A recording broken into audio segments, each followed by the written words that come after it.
Hello, friends. Did you know that nearly 80% of those who watch my videos aren't subscribed? If you enjoy the content, I'd truly appreciate it if you hit that subscribe button.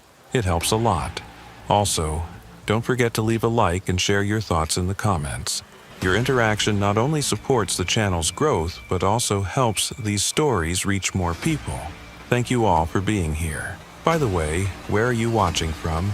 Let me know in the comments.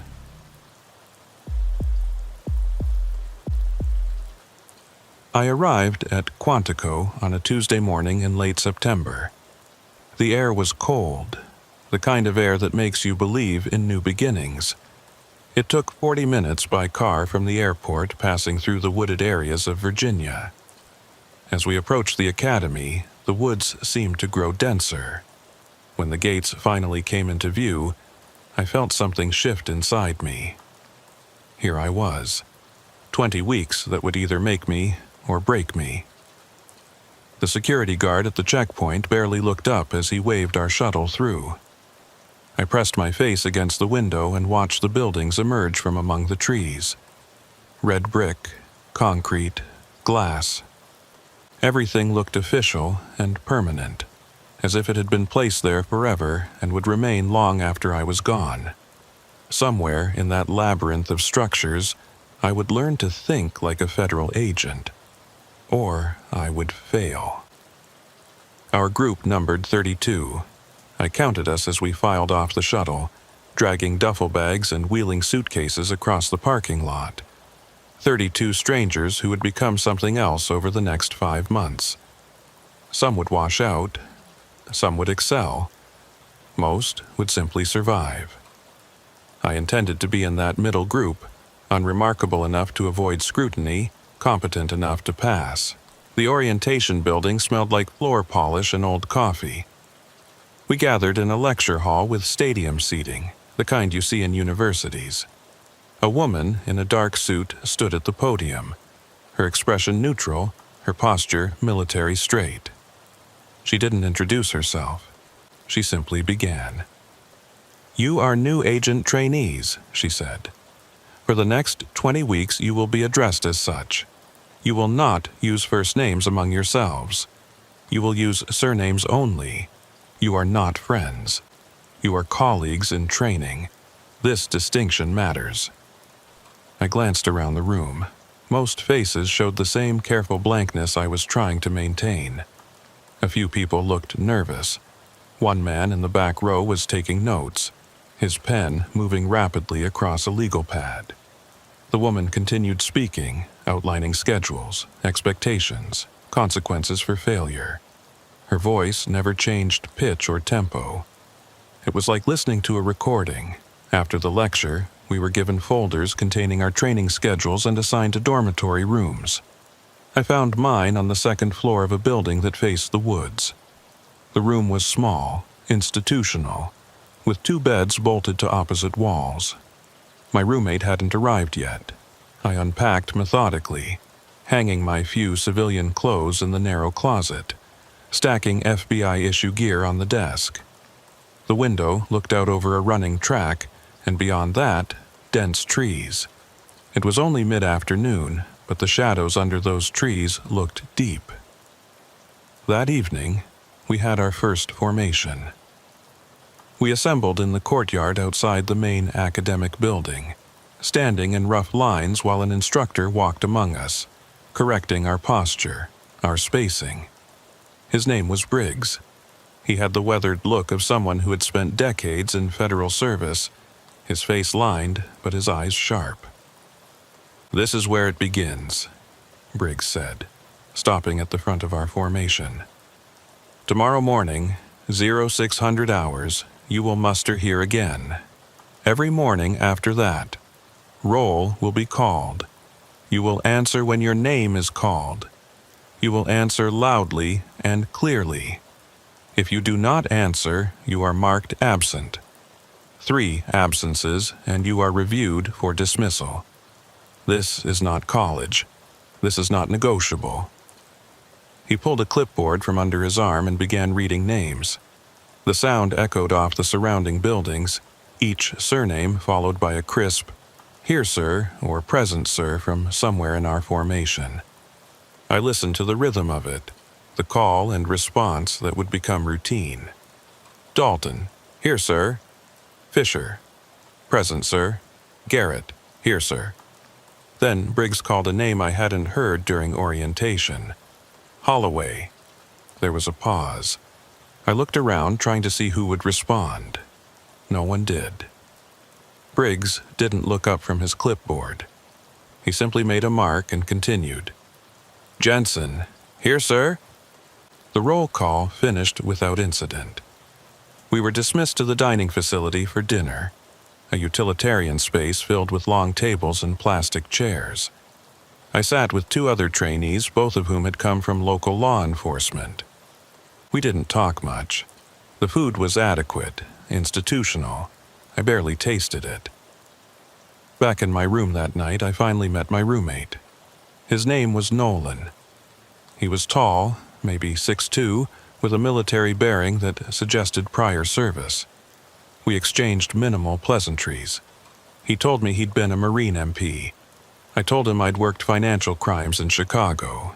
We agreed on a schedule for the bathroom and turned off the lights by 10. I lay awake longer than I should have, staring at the ceiling. Outside, the Virginia night was full of sounds I wasn't used to. Insects, wind through trees, the distant thump of a helicopter. And beneath it all, silence, the kind that makes you aware of your own breathing. The next morning, I was awake before the alarm. Nolan and I dressed in silence, pulling on the Academy's physical training uniform. Gray shorts, gray t-shirt, running shoes. We joined the stream of trainees heading toward the courtyard. The sky was still dark, the air cold enough to see our breath. Briggs was already there, clipboard in hand. We formed up. The routine began again. "Dalton, here, sir." "Fisher, present, sir." "Garrett, here, sir." Holloway, silence again. I found myself straining to hear a response that didn't come. Briggs made his mark. Continued reading. When my name was called, I answered automatically, my voice joining the chorus of 31 others. 31, not 32. I was sure we'd started with 32. After roll call, we ran. 5 miles through the woods on trails that wound between the buildings and deeper into the forest. My lungs burned in the cold air. By mile 3, the group had stretched out, faster runners pulling ahead, slower ones falling behind. I stayed in the middle, maintaining a steady pace. When we finally circled back to the starting point, Briggs was there with a timer, calling out our names as we crossed an invisible finish line. The rest of the day was classroom work, lectures on federal law, investigative procedures, ethics. The instructors rotated, each bringing their own style, but the content blurred together. I took notes mechanically, my hand moving across the page while my mind wandered. I kept thinking about that name, Holloway. Why call it if no one was going to answer? Maybe it was a test. Maybe they were seeing if anyone would question it. No one did. That evening, after dinner, I approached Nolan in our room. "Did you notice anything strange during roll call?" I asked. He was sitting on his bed, polishing his dress shoes. He didn't look up. "Like what?" "One of the names, Holloway." No one answered. Nolan shrugged. "Maybe they dropped out. Happens all the time in the first week." "But why keep calling the name?" "Bureaucracy," he said. "Probably takes a few days for the paperwork to catch up." It made sense. I let it go. The pattern continued. Every morning, Briggs called roll. Every morning, the name Holloway appeared on his list. Every morning, silence followed. After a week, I stopped noticing. It became part of the rhythm, as routine as answering my own name. Training intensified. We moved from classroom to practical exercises. Firearms training at the range. Hours spent in the simulator learning to shoot under stress. defensive tactics in the gym, grappling with each other on padded mats. Surveillance exercises in the woods, trying to track and photograph each other without being detected. The days ran together, each one exhausting in identical ways. One afternoon, about 3 weeks in, we had our first interrogation training. We were led to a building I hadn't been in before, set back from the main complex near the tree line. Inside, a long corridor stretched away from the entrance, lined with doors. Each door had a small window of one-way glass, rooms for observation. The instructor's name was Webb. He was shorter than Briggs, with a soft voice that made you lean in to hear him. "Interrogation is an art," he said, walking slowly along the corridor. "It requires patience, control, the ability to read another person and adapt your approach accordingly. Over the next several weeks, you will practice this art. You will take turns as interrogator and subject. You will learn what it feels like to be on both sides of the table." He stopped in front of one of the doors. Through the glass, I could see a small room containing nothing but a metal table and 2 chairs. "These rooms are equipped with recording equipment," Webb continued. "Everything that happens inside will be documented. You will review your own performance. You will learn from your mistakes." We were divided into pairs. My partner was a woman named Reeves. She had a background in military intelligence and a way of looking at you that suggested she was cataloging everything. We drew lots to determine who would go first. I drew interrogator. The room was smaller than it looked through the glass. Colder, too. I sat in one chair while Reeves sat across from me. Webb stood just outside, visible through the window, observing. He had given us a scenario. Reeves was a suspect in a fraud investigation. My job was to get her to confess. For 20 minutes, we went through the motions. I asked questions. She deflected. I tried different approaches, alternating between friendly and aggressive. Nothing worked. By the time Webb knocked on the glass to signal the end of the exercise, I was frustrated, and Reeves looked bored. "Adequate," Webb said when I emerged. "But you're too eager. You're trying to force the confession instead of guiding the subject toward it. Watch the others. Learn." I spent the next hour observing through the glass as other pairs went through the same exercise. Some were better than I'd been. Some were worse. But all of it felt artificial, performative. These were our colleagues, not real suspects. Everyone knew it was just training. Then something caught my attention. In one of the rooms near the end of the corridor, I saw a trainee I didn't recognize. He was sitting alone at the table, no partner visible. The posture was wrong too, slumped forward with his head in his hands. I moved closer to the window, trying to get a better look. "Shouldn't someone be in there with him?" I asked Webb, who was making notes on a clipboard. He glanced up, looked at the room I was pointing to, then back at his notes. "Room's empty," he said. I looked again. The figure was still there, motionless. "But there's someone." "That room's not in use today," Webb said, his tone flat. "Pay attention to your own training." I wanted to argue, but something in his expression stopped me. I turned back to the window. The room was empty. Just a table and 2 chairs. I must have been looking at a reflection or a shadow. The light in the corridor was playing tricks. That night, I couldn't sleep. I kept thinking about that room, about the figure I'd seen, or thought I'd seen. Nolan was already asleep, his breathing deep and even. I got up, pulled on sweatpants and a t-shirt, and walked to the bathroom at the end of the hall. The fluorescent lights hummed overhead, casting everything in a sickly yellow glow. When I came back, I passed a bulletin board near the stairwell. It was covered with notices, training schedules, announcements. In the corner, almost hidden beneath other papers, I saw a class roster. Our class roster. I pulled it free and scanned the names. There were 32 names on the list. I counted them twice to be sure. 32, just like I'd thought on the first day. But when I ran my finger down the alphabetical listing, I stopped at a name that made my stomach tighten. Holloway, J. The name was there, printed in the same font as all the others. Official, part of the record. I looked at the names above and below it. Everything seemed normal, but J. Holloway didn't exist. I'd never seen anyone answer to that name. Never seen anyone who matched it in our formation, our classes, our dining hall. I folded the roster and took it back to my room. Nolan stirred when I came in but didn't wake. I sat on my bed with the paper in my hands, staring at that name until the letters stopped making sense.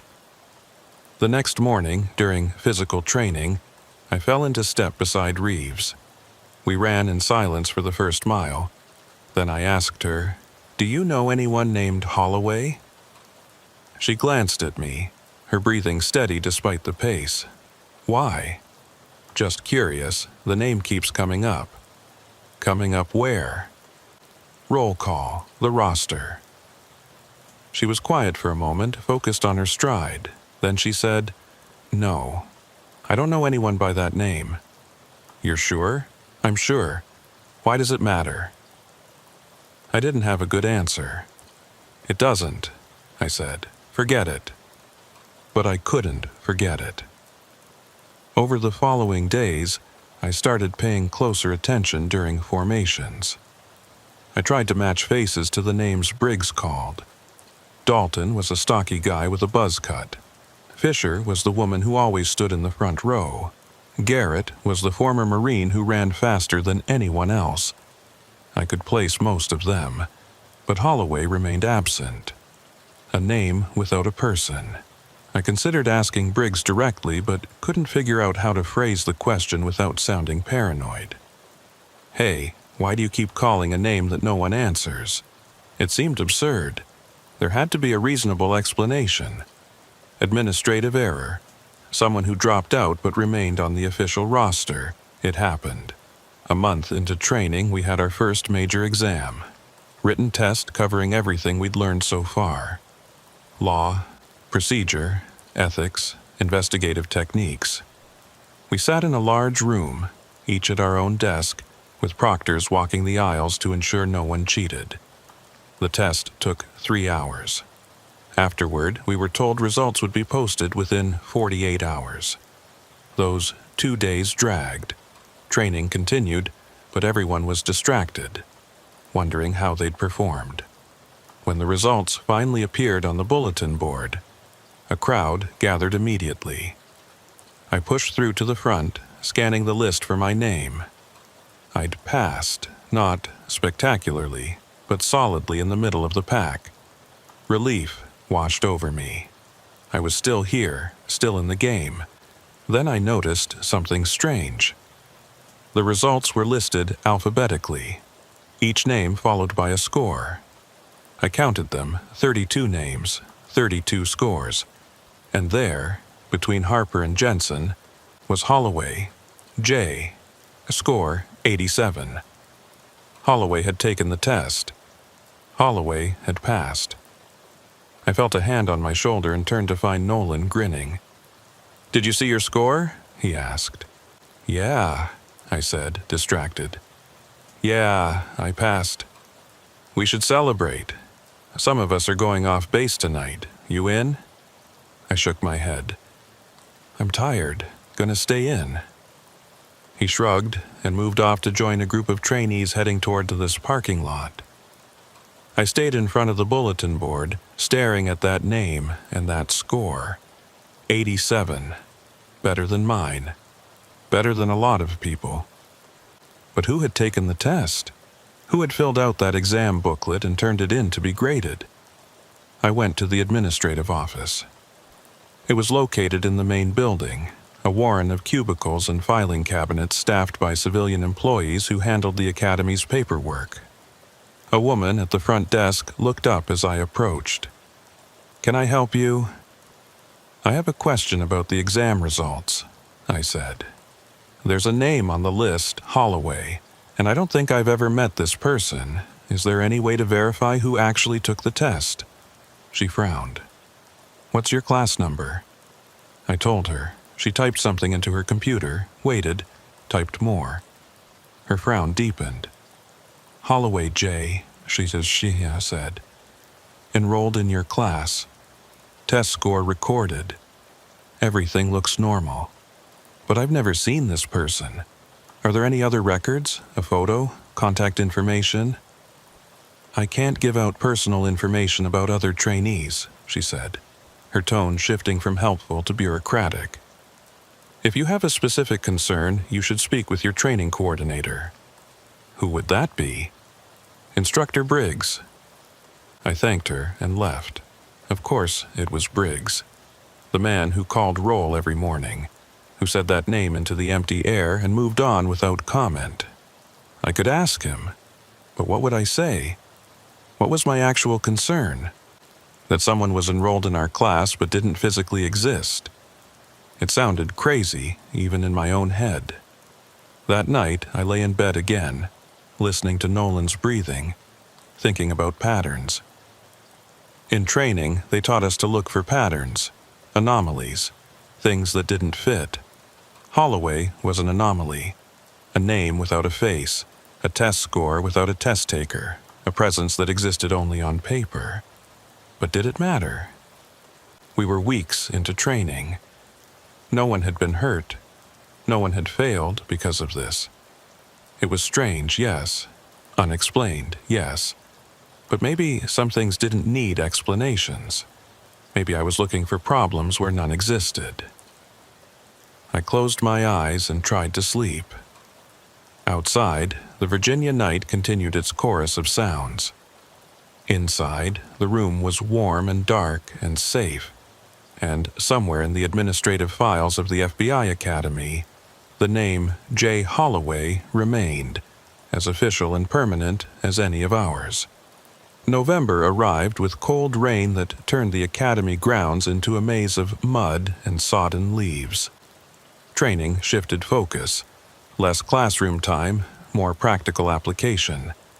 We spent long hours in the woods conducting surveillance exercises, shivering in wet clothes while trying to photograph each other without being detected.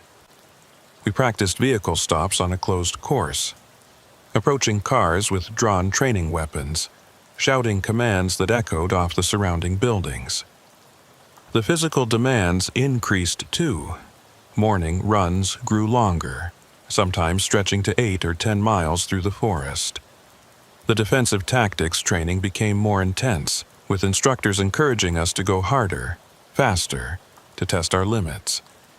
Injuries became common. Sprained ankles, pulled muscles, bruised ribs.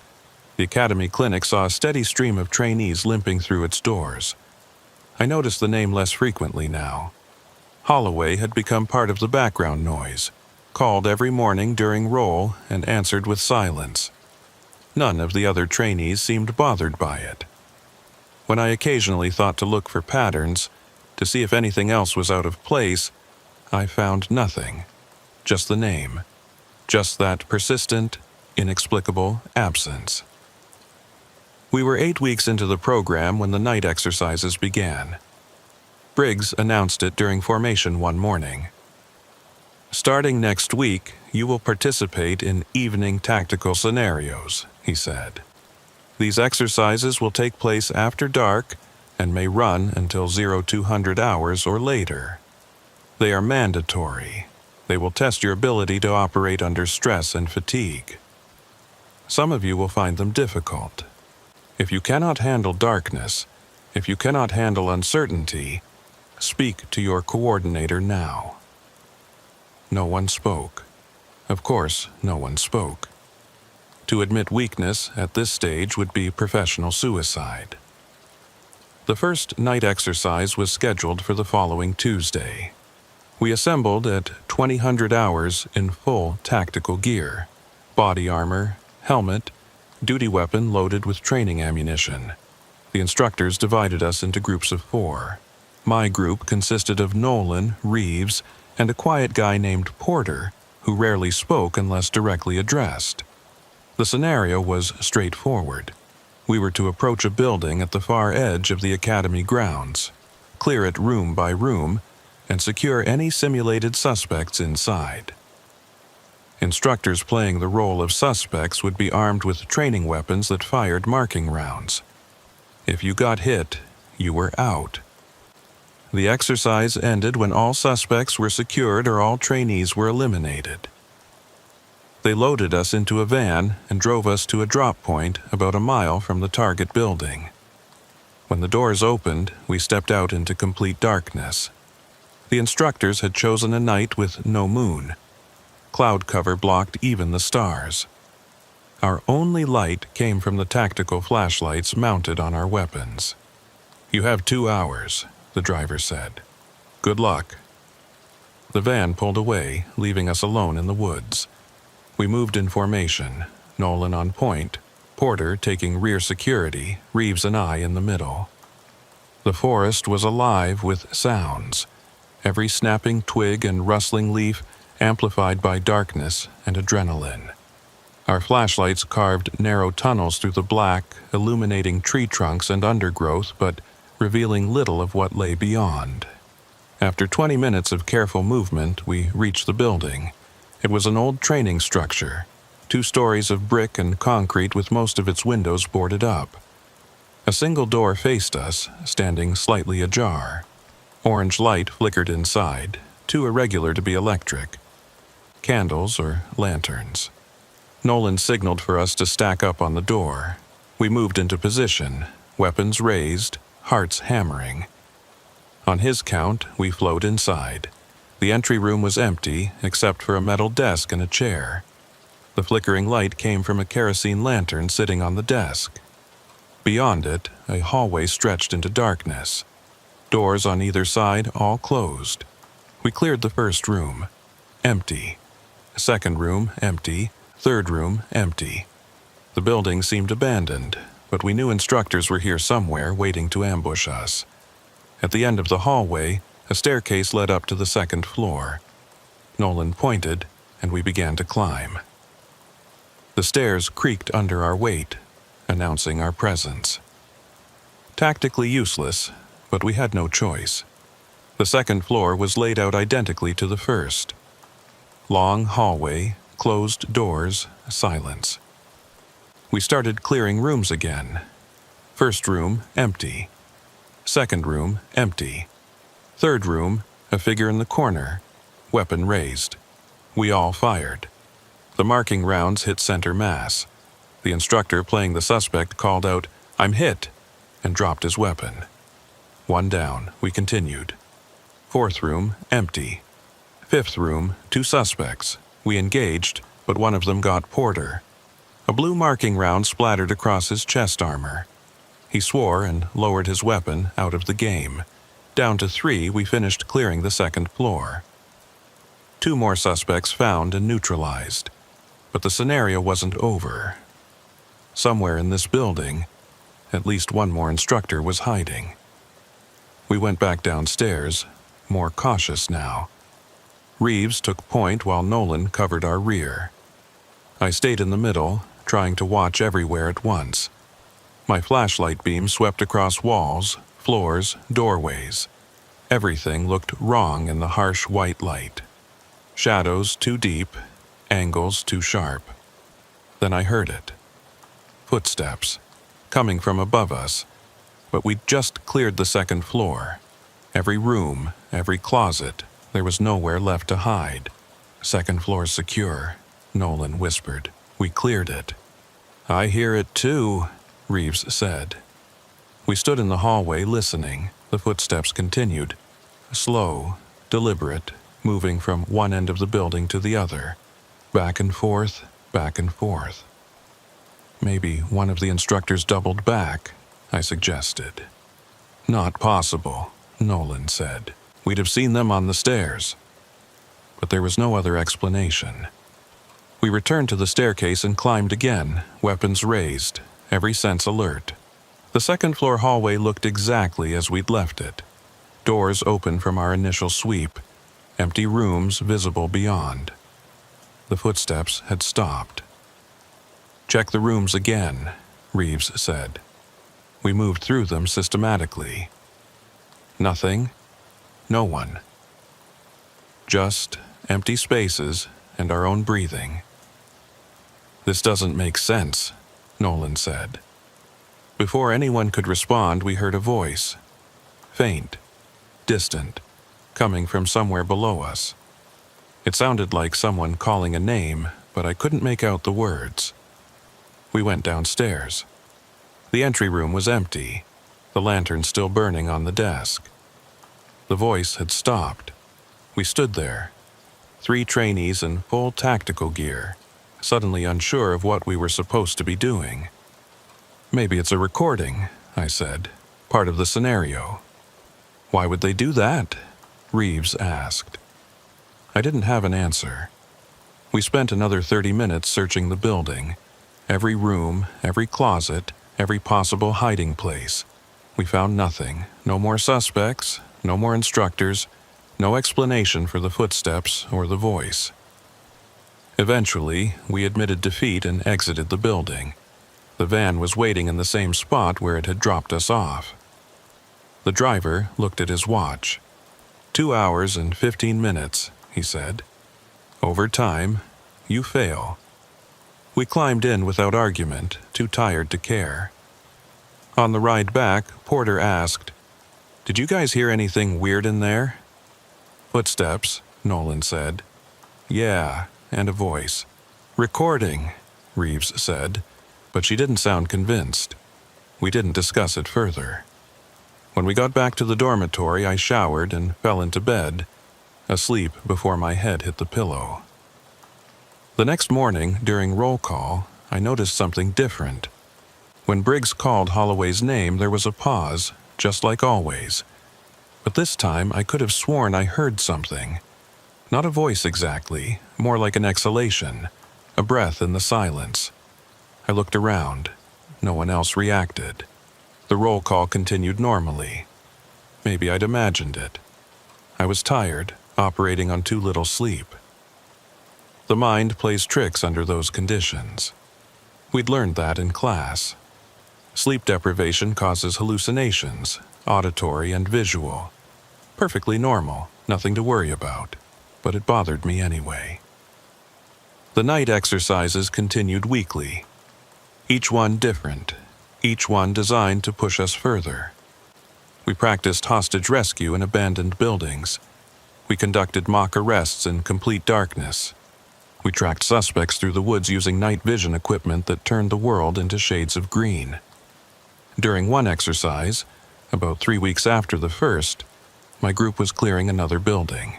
This one was larger, more complex, with multiple floors and a basement.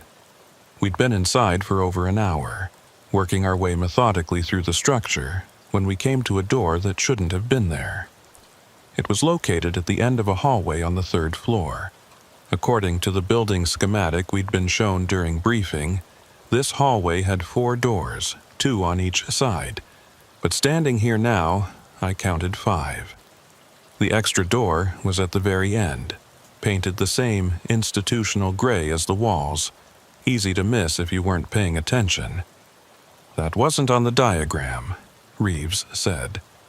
"Storage closet," Nolan suggested. "We should clear it." We stacked up. Nolan tried the handle. Unlocked. He pulled the door open and we flowed inside, weapons raised. The room was small, maybe 8 feet square.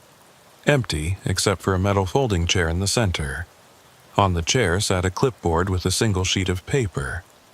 I approached cautiously, half expecting some kind of booby trap, but nothing happened. I picked up the clipboard. It was a roster, a class roster, our class roster. Names listed alphabetically just like the one I'd seen on the bulletin board weeks ago. I scanned down the list. There was my name, there was Nolan's, Reeves's, Porter's, all 32 of us, including Holloway J. "What is it?" Reeves asked. I showed her. She frowned. "Why would this be here?" "I don't know." Nolan checked his watch. "We're wasting time. Leave it and keep moving." I set the clipboard back on the chair. We exited the room and continued the exercise, but I couldn't stop thinking about it. That roster, sitting in that room, the room that wasn't supposed to exist. After the exercise, I went back to the administrative office. The same woman was at the front desk. She didn't recognize me. "Can I help you?" "I need to see a building schematic," I said, "for the structure we used in tonight's exercise." "Which one?" I gave her the building number. She typed on her computer, waited, then shook her head. "Those aren't publicly available. Only instructors have access. It's important. I can't help you." I thanked her and left. Of course they weren't available. Why would they be? But I needed to know if that room was supposed to be there. If it wasn't, then someone had created it. And if they had, why put a roster inside? Why leave it there for us to find? Unless it wasn't for us, unless it was for something else. That thought disturbed me more than I wanted to admit. The following week brought our midterm evaluations. Each trainee met individually with Briggs to discuss progress, strengths, areas needing improvement. My appointment was scheduled for 1400 hours on a Thursday. I arrived 5 minutes early and waited outside his office. The door was closed. I could hear voices inside, muffled but distinct. Briggs and someone else. The conversation went on for several minutes, then stopped. The door opened and Briggs appeared. "Come in," he said. I then entered. The office was small, lined with filing cabinets and bookshelves. A desk dominated the center, covered with papers and folders. Briggs sat behind it and gestured for me to take the chair opposite. "Your performance has been acceptable," he said, opening a folder with my name on it. "Physical fitness scores are average. Academic scores are average. Firearms qualification, adequate. Defensive tactics, needs improvement. Overall, you're tracking toward successful completion. Thank you, sir." He closed the folder and looked at me. "Do you have any concerns? Anything you want to discuss?" This was my chance. I could ask about Holloway, about the roster, about the footsteps and the voices in the room that shouldn't exist. But looking at Briggs' face, at his calm, professional expression, I couldn't do it. What would I say? What evidence did I have? A name on a roster, a door at the end of a hallway, sounds in an empty building. "No concerns, sir," I said. "Good. Keep up the work. Dismissed." I stood and left. In the hallway outside, I paused, looking back at the closed door. I could hear Briggs inside, talking again. The same muffled conversation. But I'd been the last appointment of the day. There was no one else scheduled. I walked away quickly before I could convince myself to go back and listen. That night, I dreamed about the building. I was back in that third-floor hallway, standing in front of the door that shouldn't exist. It was open this time. Inside, the metal chair sat empty, the clipboard gone. But the room wasn't empty. Someone was standing in the corner, hidden in shadow. I couldn't see their face, but I knew they were watching me. I woke up sweating, heart racing. Nolan's bed was empty. I checked my watch, 0300 hours. He must have been on night watch. We all took turns, walking the grounds, making sure nothing was out of place. I couldn't go back to sleep. I got up and dressed, pulling on sweats and a jacket. The dormitory was quiet, everyone else asleep. I walked to the bathroom, splashed water on my face, stared at my reflection in the mirror. I looked tired, more than tired, worn down. On my way back, I passed the common room. The TV was on, volume low, casting flickering blue light across the empty couches. I stopped, confused. No one was supposed to be here. We had curfew. But the TV was definitely on, showing what looked like security camera footage. multiple angles of different locations around the academy. The main gate, the parking lot, the exercise buildings.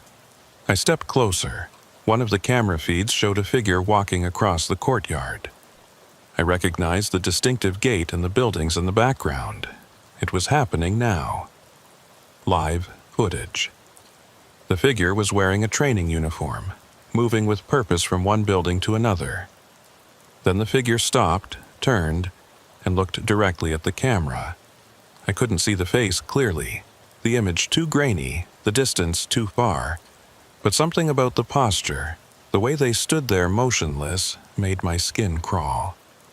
They stayed like that for maybe 10 seconds, then turned and walked out of frame. I grabbed the remote and tried to rewind the footage, but the TV went dark. Just shut off, as if someone had pulled the plug. I checked the connections. Everything was fine. I pressed power. Nothing happened. Can't sleep? I spun around. Nolan was standing in the doorway, still in his watch gear. The TV was on, I said. I was just, yeah, it does that sometimes. Comes on by itself. Probably a short in the wiring. You've seen it before? Couple times. Don't worry about it. He crossed to the coffee maker and started brewing a pot. I stood there, looking at the dark screen, trying to convince myself that he was right. Just faulty wiring. Just a glitch. But I'd seen that figure. I'd seen them looking at the camera, looking at me. December brought snow and shorter days. The academy took on a different character in winter.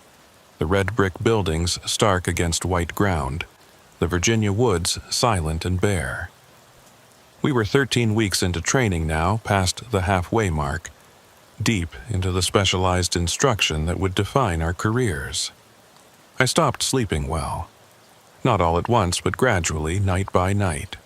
I'd lie awake listening to Nolan's breathing, my mind replaying moments from training, the footsteps in empty buildings, the voice I couldn't quite hear, the figure on the security feed.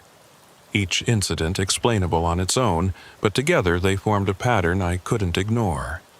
The name continued. Every morning, every roll call. Holloway. Silence.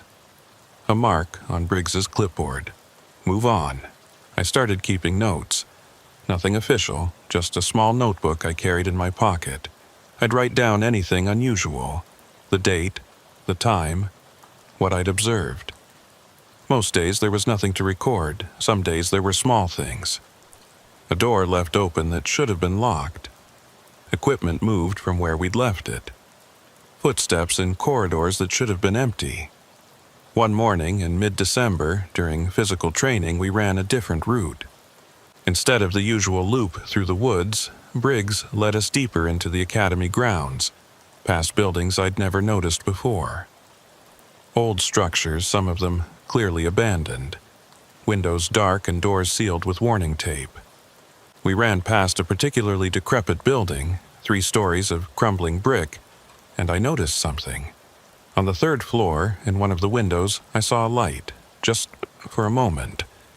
A pale glow that could have been a reflection or a flashlight or nothing at all, but it was there. I was breathing too hard to mention it. By the time I'd caught my breath, we were a quarter mile away, and it seemed pointless to bring up.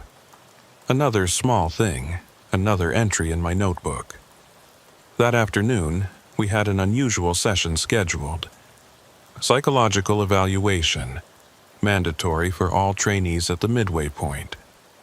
We reported to a building near the administrative complex, a newer structure with the antiseptic feel of a medical facility. I was called into a small office where a woman in civilian clothes waited behind a desk.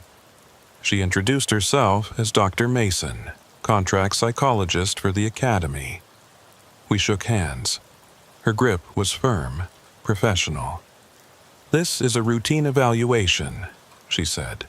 "Nothing to be concerned about. I'm going to ask you some questions about your experience here, your stress levels, any concerns you might have. It's completely confidential. Nothing you say will go in your official record unless you express intent to harm yourself or others." Understood? Understood. She asked standard questions first. How was I adjusting to the training? Any physical issues? Relationship with my roommate okay? Family life stable? I gave standard answers. Everything was fine, no complaints. Then she asked, have you experienced anything you would describe as unusual since arriving at Quantico? I hesitated. Unusual how? Anything that struck you as out of place? Experiences you couldn't easily explain? Like what?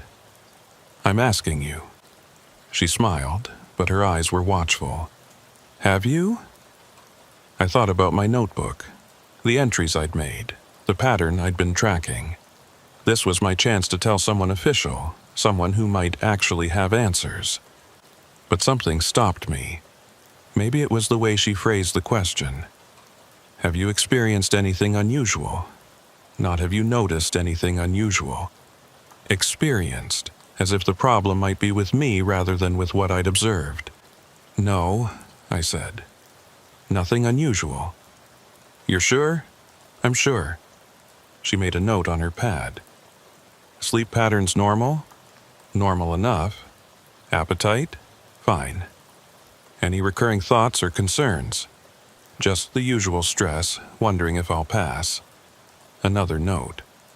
That's natural. Most trainees feel that way. She looked up. Have you heard any other trainees mention unusual experiences? No. If you do, I'd like you to report it to me directly. Can you do that? Yes. She smiled again. Good. That's all I need. You're cleared to continue training. I left feeling unsettled. The evaluation itself wasn't unusual, but her questions were. Why would she ask about other trainees' experiences? What was she looking for? That evening, I mentioned it to Nolan. We were in our room, both reading through case files for an upcoming exam. He looked up from his textbook. She asked me the same things, he said. Really? Yeah. Wanted to know if I'd experienced anything unusual, if other people had mentioned anything. What did you tell her? The truth. Nothing unusual has happened. I nodded. Right, same. He went back to reading. I tried to do the same, but the words wouldn't stick. Nothing unusual has happened. That's what we'd both said. But it wasn't true, at least not for me. Things had been unusual. Small things, yes. Explainable things, maybe. But unusual nonetheless. Unless I was the only one experiencing them. Unless the problem really was with me. The next night, exercise was different from the previous ones. We assembled at 1900 hours, but instead of being divided into groups, we were told to work individually. Each trainee would enter a building alone, navigate to a specific room, retrieve an envelope, and exit. Simple. No suspects to engage, no tactical challenges, just navigation and task completion. They gave us each a different building, a different target room. Mine was designated as Building 7, Room 214. I'd never been in Building 7 before. When the van dropped me off, I found myself standing in front of another old structure. This one isolated from the main complex, surrounded by trees. The front door was unlocked. I entered cautiously, flashlight in hand. The interior smelled of mildew and old wood. The layout was straightforward. A central staircase, hallways branching left and right on each floor. I climbed to the second floor and found room 214 easily. The door was open. Inside, a metal desk. On the desk, an envelope. My name was written on it in block letters. I picked it up, turned to leave. Then I heard it. From somewhere above me. Footsteps. I froze. This was supposed to be a solo exercise. No other trainees in this building. No instructors. Just me. But someone was walking on the third floor. I should have left. completed the exercise, exited the building, reported back. But I couldn't. I had to know. I climbed to the 3rd floor. The hallway was dark, my flashlight the only source of light. The footsteps had stopped. Everything was silent.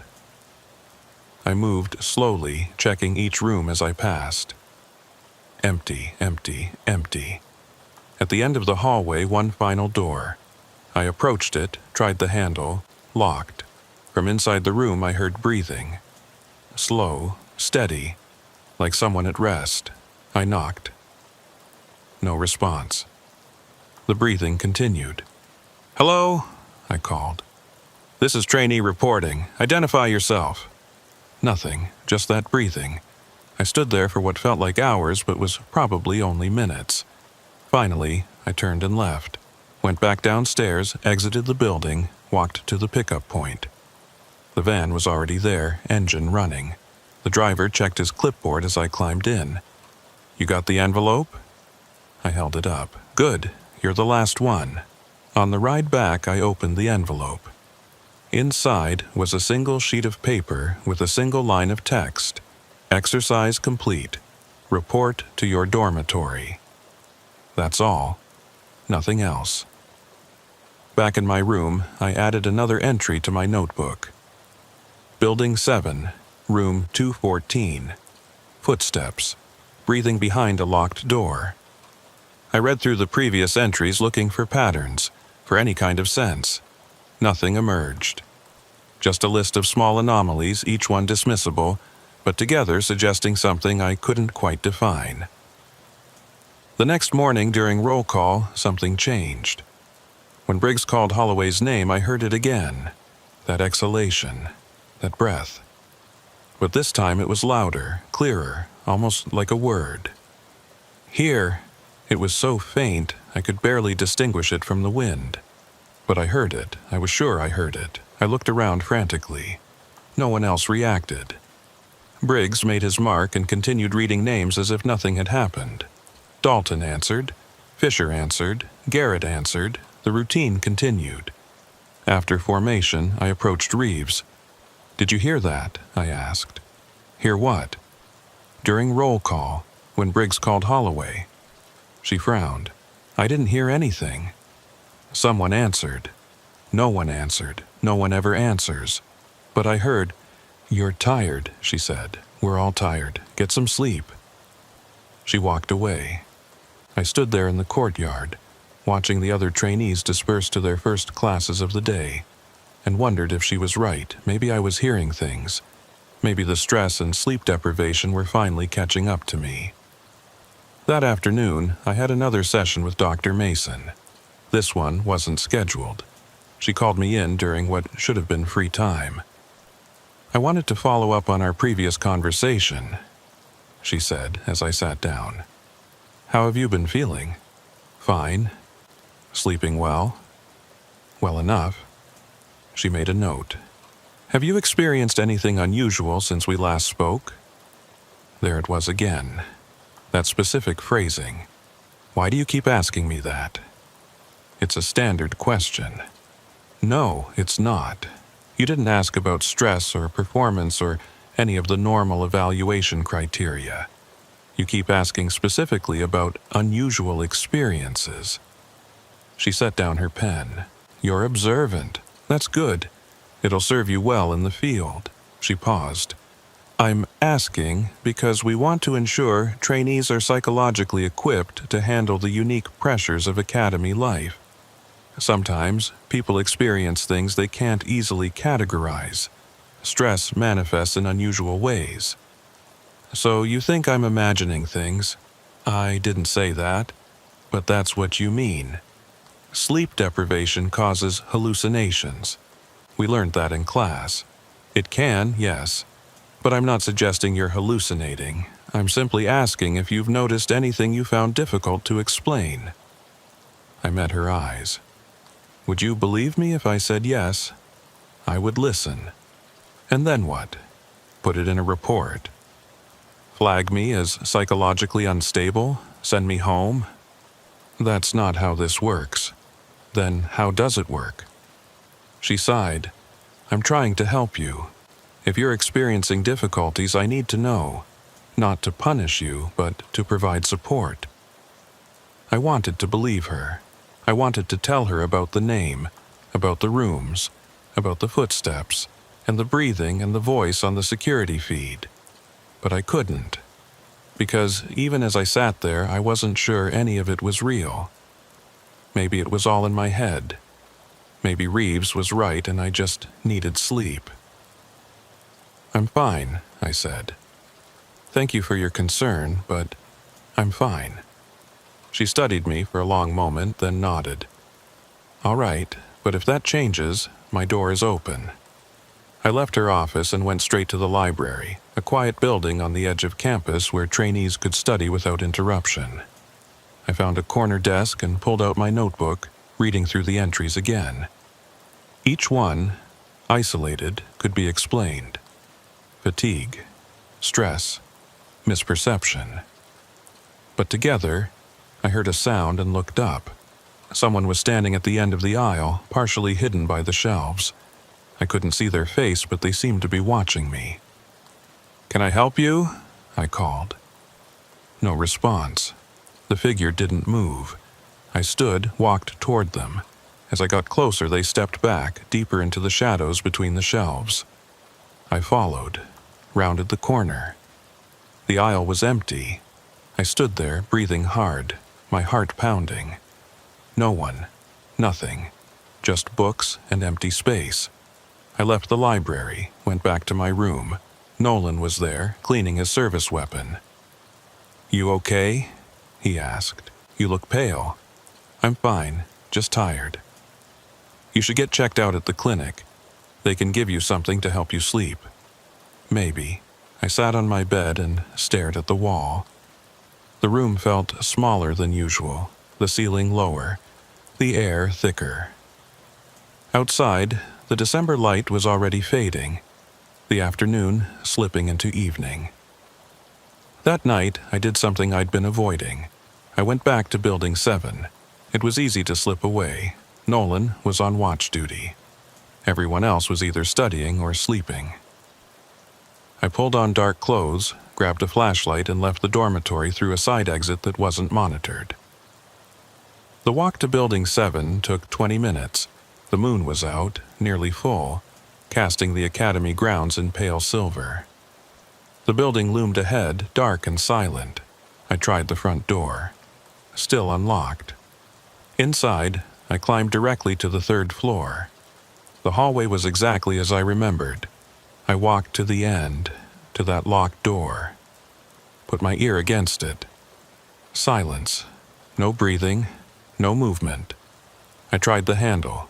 It turned. The door was unlocked. I pushed it open and stepped inside. The room was small, maybe 10 feet square. Empty, except for a metal folding chair in the center. On the chair was a clipboard. I approached it slowly, my flashlight beam trembling slightly. It was a roster, our class roster. Names listed alphabetically. I scanned down the list and found it. Holloway, J. But something was different this time. Next to the name, someone had written a date and time in pencil. Tomorrow's date, 0600 hours. The time of morning formation. I grabbed the clipboard and ran. Down the stairs, through the building, out into the night. I didn't stop until I was back in my room. Door locked, breathing hard. Nolan was still on watch. I was alone. I set the clipboard on my desk and stared at it. Tomorrow morning. 0600 hours. Something was going to happen. I didn't know what, but I knew it was connected to that name, to all the small anomalies I'd been tracking for weeks. I didn't sleep that night, just sat in the chair by my desk watching the clock, waiting for morning. When 0530 arrived, I got dressed and went to formation early. The courtyard was empty, the sky still dark.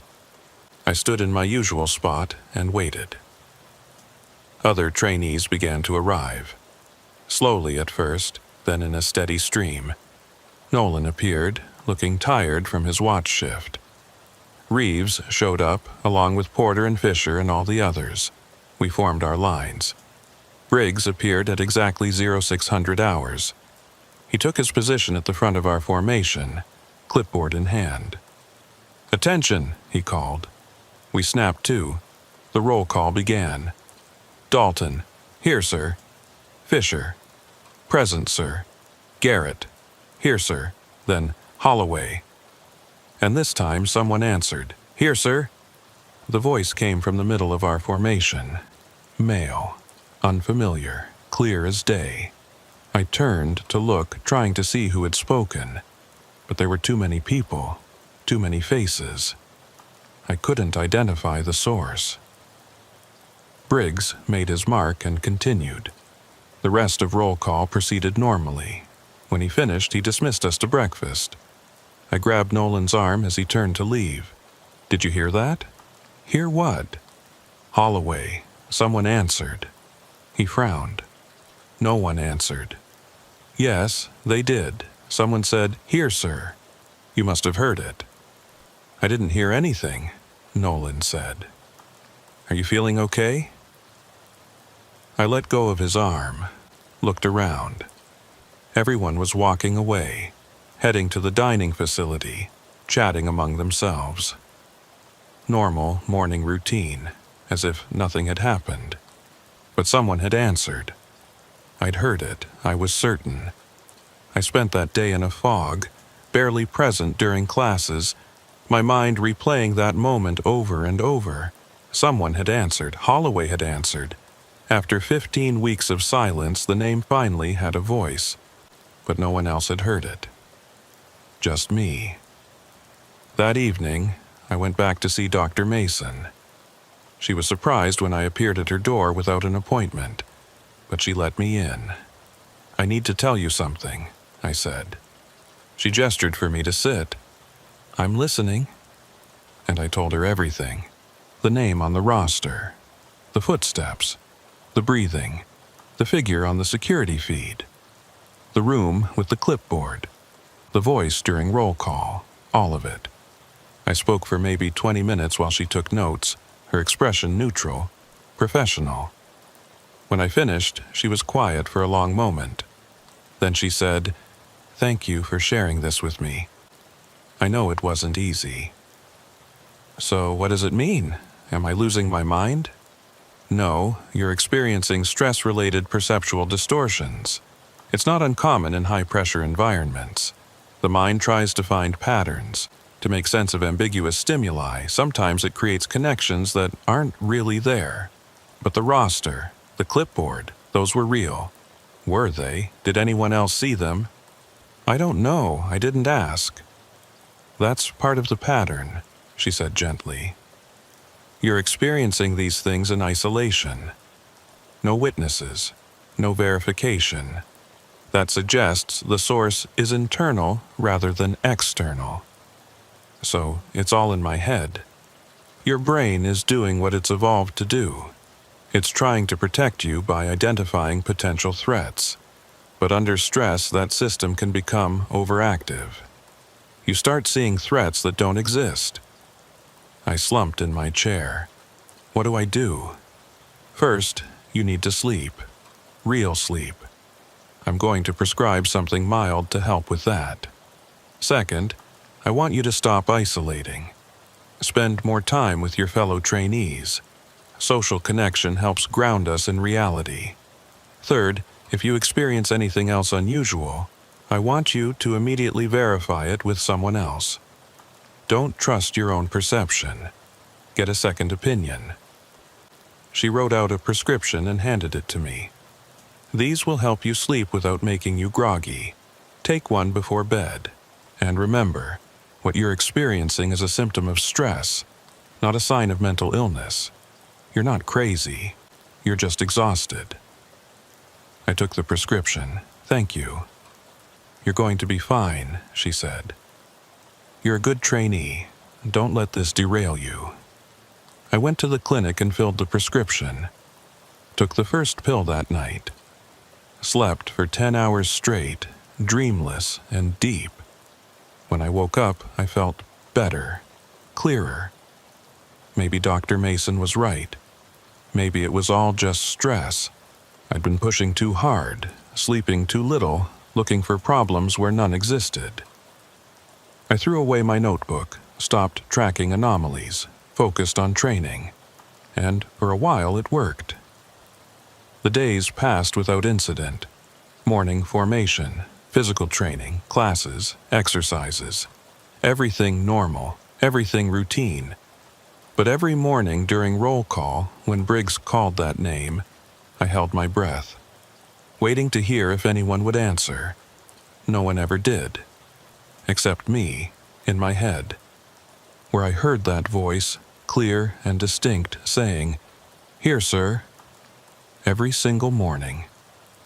We graduated on a Friday in late January. 20 weeks completed. 32 names called during the final ceremony. 32 trainees received their credentials and became special agents of the Federal Bureau of Investigation. I stood on the stage with the others, shook hands with Academy officials, accepted my badge and identification. My family was there. My parents drove down from Chicago. They took photos. We had dinner. They told me how proud they were. I smiled and thanked them and felt nothing. The medication Dr. Mason prescribed had helped with sleep, but it dulled everything else too. I went through the final weeks of training in a haze, competent enough to pass but disconnected from the experience. The other trainees celebrated. I participated mechanically. Everything felt distant, observed through glass. Nolan and I exchanged contact information before parting ways. He was assigned to the New York field office. I was going to Miami. We promised to stay in touch. We both knew we wouldn't. Reeves hugged me goodbye. "Take care of yourself," she said. "You too." She looked at me for a moment, her expression concerned. "You seem different. Since December, like something changed." "I'm just tired. It's more than that." I didn't know what to say. She squeezed my arm and walked away.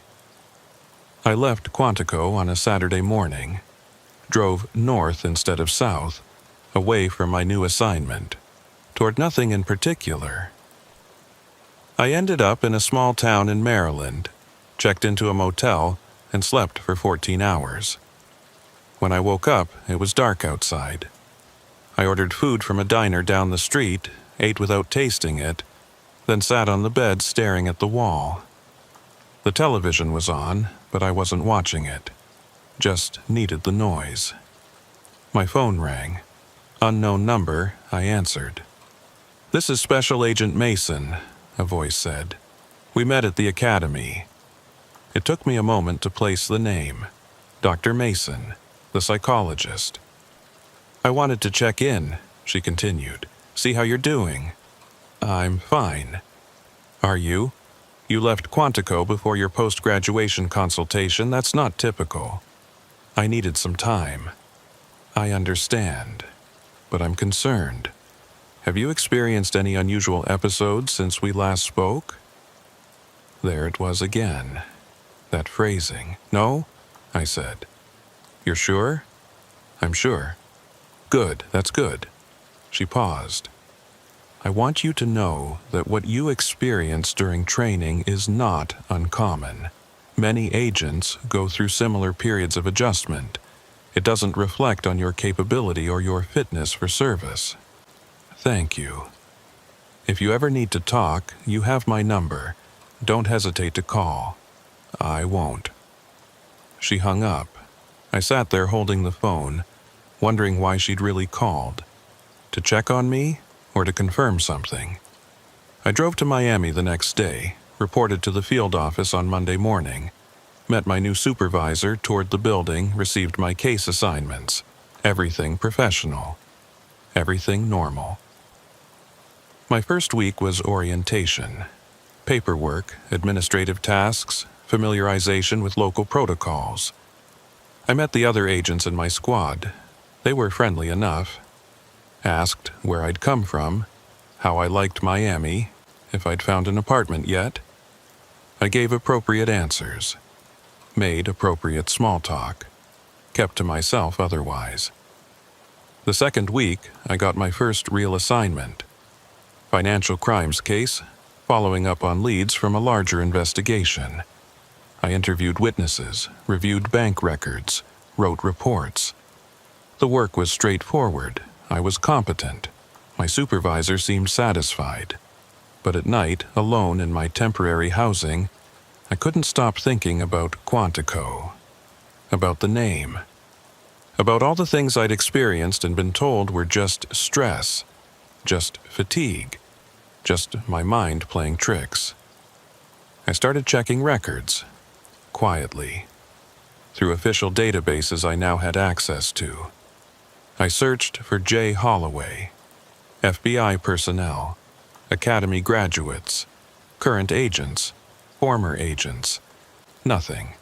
I searched academy rosters going back 10 years, 20 years. Looked for any mention of the name, nothing. I even called Nolan. He was settling into his New York assignment, sounded happy. "Do you remember anything strange from training?" I asked. "Strange how?" "The roll call, that name that was always called but never answered." He was quiet for a moment. "What name?" "Holloway. It was called every single morning." "I don't remember that." "You have to remember. It happened every day for 20 weeks.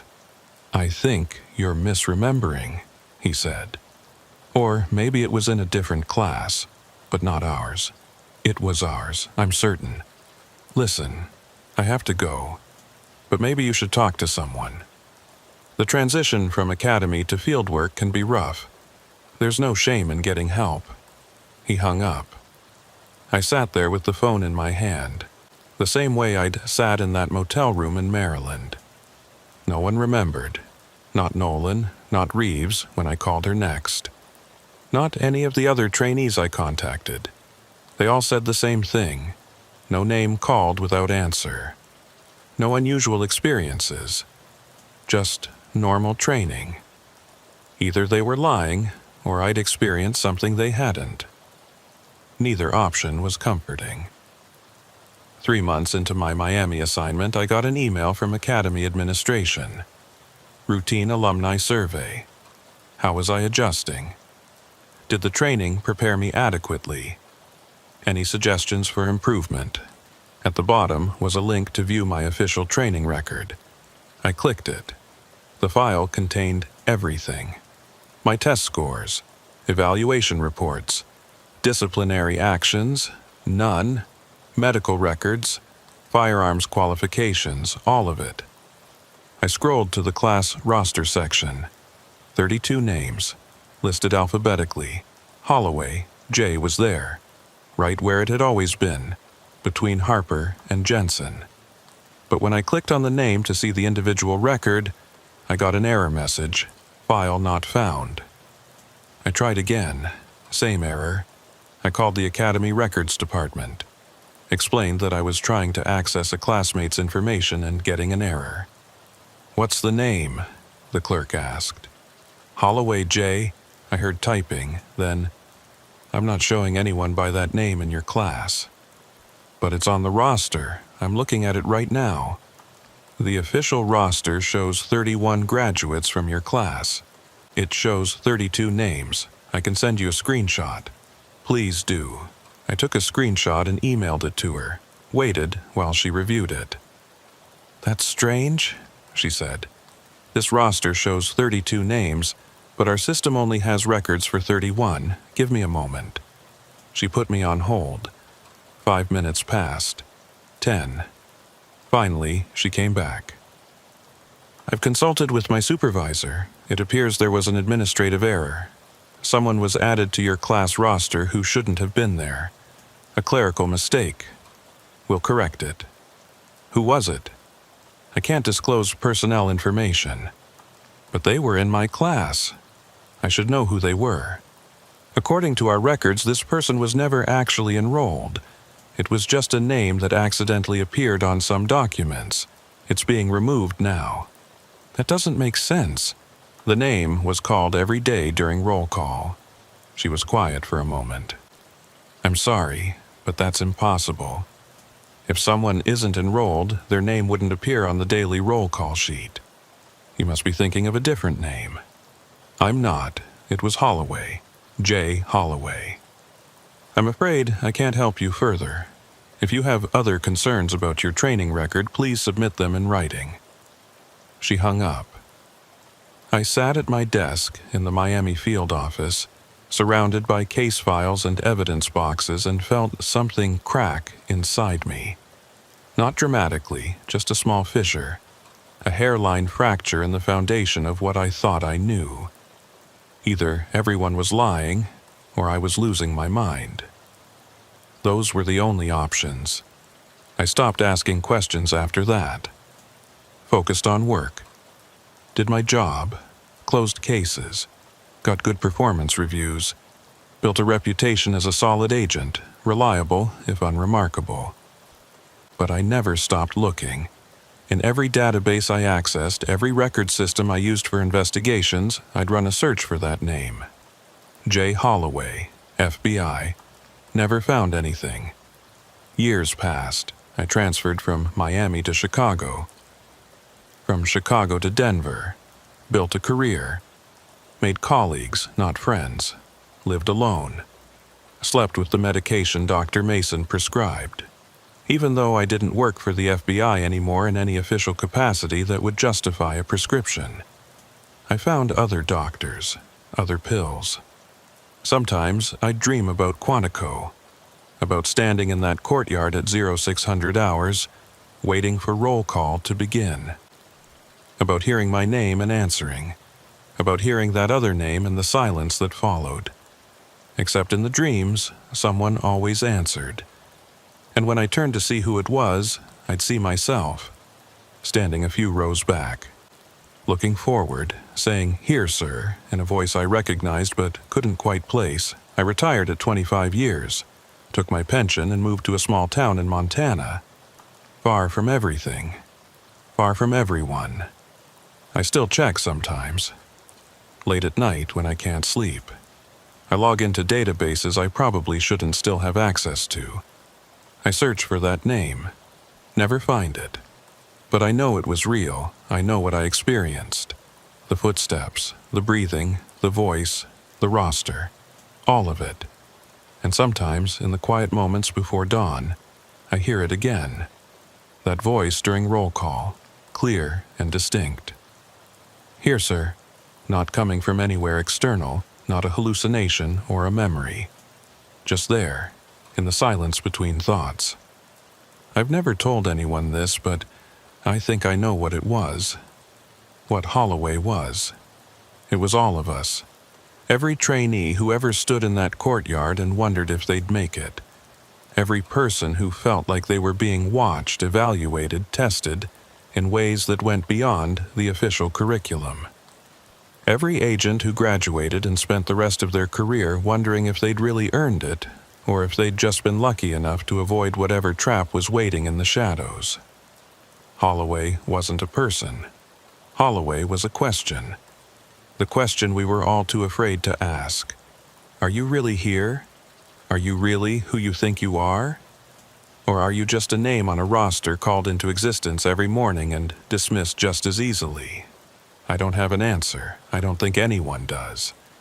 But every now and then I'll be standing in line at the grocery store or sitting in a coffee shop, and I'll hear someone say a name that makes me turn around. Not because I recognize it, but because it has that same quality, that same absence behind it. And I wonder if they graduated from Quantico too.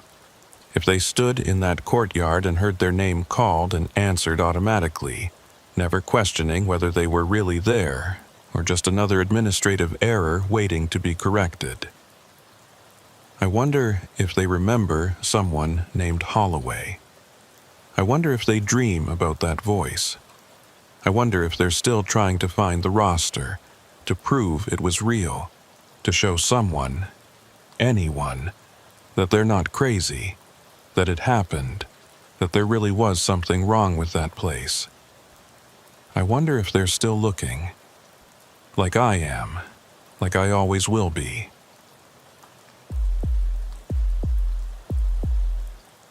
I came to Quantico in early March, when the Virginia woods were just beginning to show signs of spring. The trees were still mostly bare, but there was something in the air that suggested warmth was coming. I'd spent 6 years as a detective in Phoenix before applying to the Bureau. The transition from desert heat to East Coast humidity would take some getting used to, but I was ready for it, ready for the challenge. The academy looked exactly like the photos I'd studied during my application process. Red brick buildings arranged in a grid, surrounded by forests that seemed to go on forever. Professional, institutional, permanent. This was where they made federal agents, where they separated the capable from the merely ambitious. Our class was designated NAT Session 2608. 40 trainees total. We came from different backgrounds: local law enforcement, military, private sector. The Bureau wanted diversity of experience. They got it. On the first day, during initial orientation, we sat in a lecture hall and listened to the academy director explain what the next 22 weeks would entail. "You will be tested," he said, his voice carrying easily through the room. "Not just physically or academically, but psychologically. We need to know how you think, how you respond under pressure, how you adapt when circumstances change. Some of these tests will be obvious. Others will not." He paused, letting that sink in. "By the time you leave here, we will know everything about you that matters. And you will know whether you truly belong in this organization." After the lecture, we were divided into smaller groups for administrative processing. My group consisted of 10 trainees. We were assigned to the same dormitory building, the same class schedule, the same physical training unit. For the next several months, these 9 strangers would be the people I saw most often. One of them introduced himself as Wyatt. Former Army intelligence. Tall, lean, with the kind of quiet confidence that comes from having already proven yourself in difficult situations. We shook hands. His grip was firm without being aggressive. "First time on the East Coast?" he asked. "That obvious? You keep looking at the trees like they might do something." I laughed. "In Arizona, we have trees. They're just smaller and farther apart. You'll get used to it. Give it a week." Another trainee joined us. Her name was Sullivan. Former NYPD detective, she said. 10 years on the job before deciding the Bureau offered better opportunities. She had sharp eyes that seemed to catalog everything, the kind of attention to detail that probably made her good at police work. "They assign us rooms yet?" she asked. "Not yet," Wyatt said. "Should be soon." We waited in the lobby of the dormitory building while administrative staff worked through their paperwork. Eventually, they called my name and handed me a key. Room 214, second floor. I grabbed my duffel bag and climbed the stairs. The room was small but adequate. 2 beds, 2 desks, 2 closets. Everything bolted down or built into the walls. No personalization allowed. The window looked out over a running track, and beyond that, more trees. Always more trees. My roommate arrived about 20 minutes later. His name was Cole. He'd come from the DEA, he said. 5 years as a special agent before deciding to transfer to the FBI. We made small talk while unpacking. Where we were from, what brought us here, the usual. He seemed friendly enough. Professional, like everyone else. That first week was administrative. Paperwork, medical exams, equipment issue, facility orientation. We learned where everything was: the dining hall, the library, the gym, the firing range. We memorized the daily schedule. Physical training at 0600. Classes from 0800 to 1700. Study time in the evenings. Lights out at 2200. The academy ran on military time and military precision. Everything had its place and its schedule. Deviation was not encouraged. On Friday of that first week, we had our introduction to the behavioral science unit. This was one of the academy's signature programs. Psychological training designed to help agents understand criminal behavior, interview techniques, threat assessment. We gathered in a classroom in the main academic building and waited for the instructor. He arrived exactly on time. Mid-50s, gray hair, wearing a suit that looked like it had been pressed that morning. He introduced himself as Instructor Garrett. 25 years with the Bureau, he said. 15 of those in the BSU. He'd interviewed serial killers, terrorists, cult leaders. He'd developed some of the interrogation protocols we'd be learning. Understanding human behavior is the foundation of investigative work, he began, walking slowly across the front of the room. You can have all the physical evidence in the world, but if you can't read people, if you can't understand their motivations and exploit their weaknesses, you'll never close the difficult cases. He stopped at the podium and looked at us. Over the next several weeks, you will learn the art of the interview.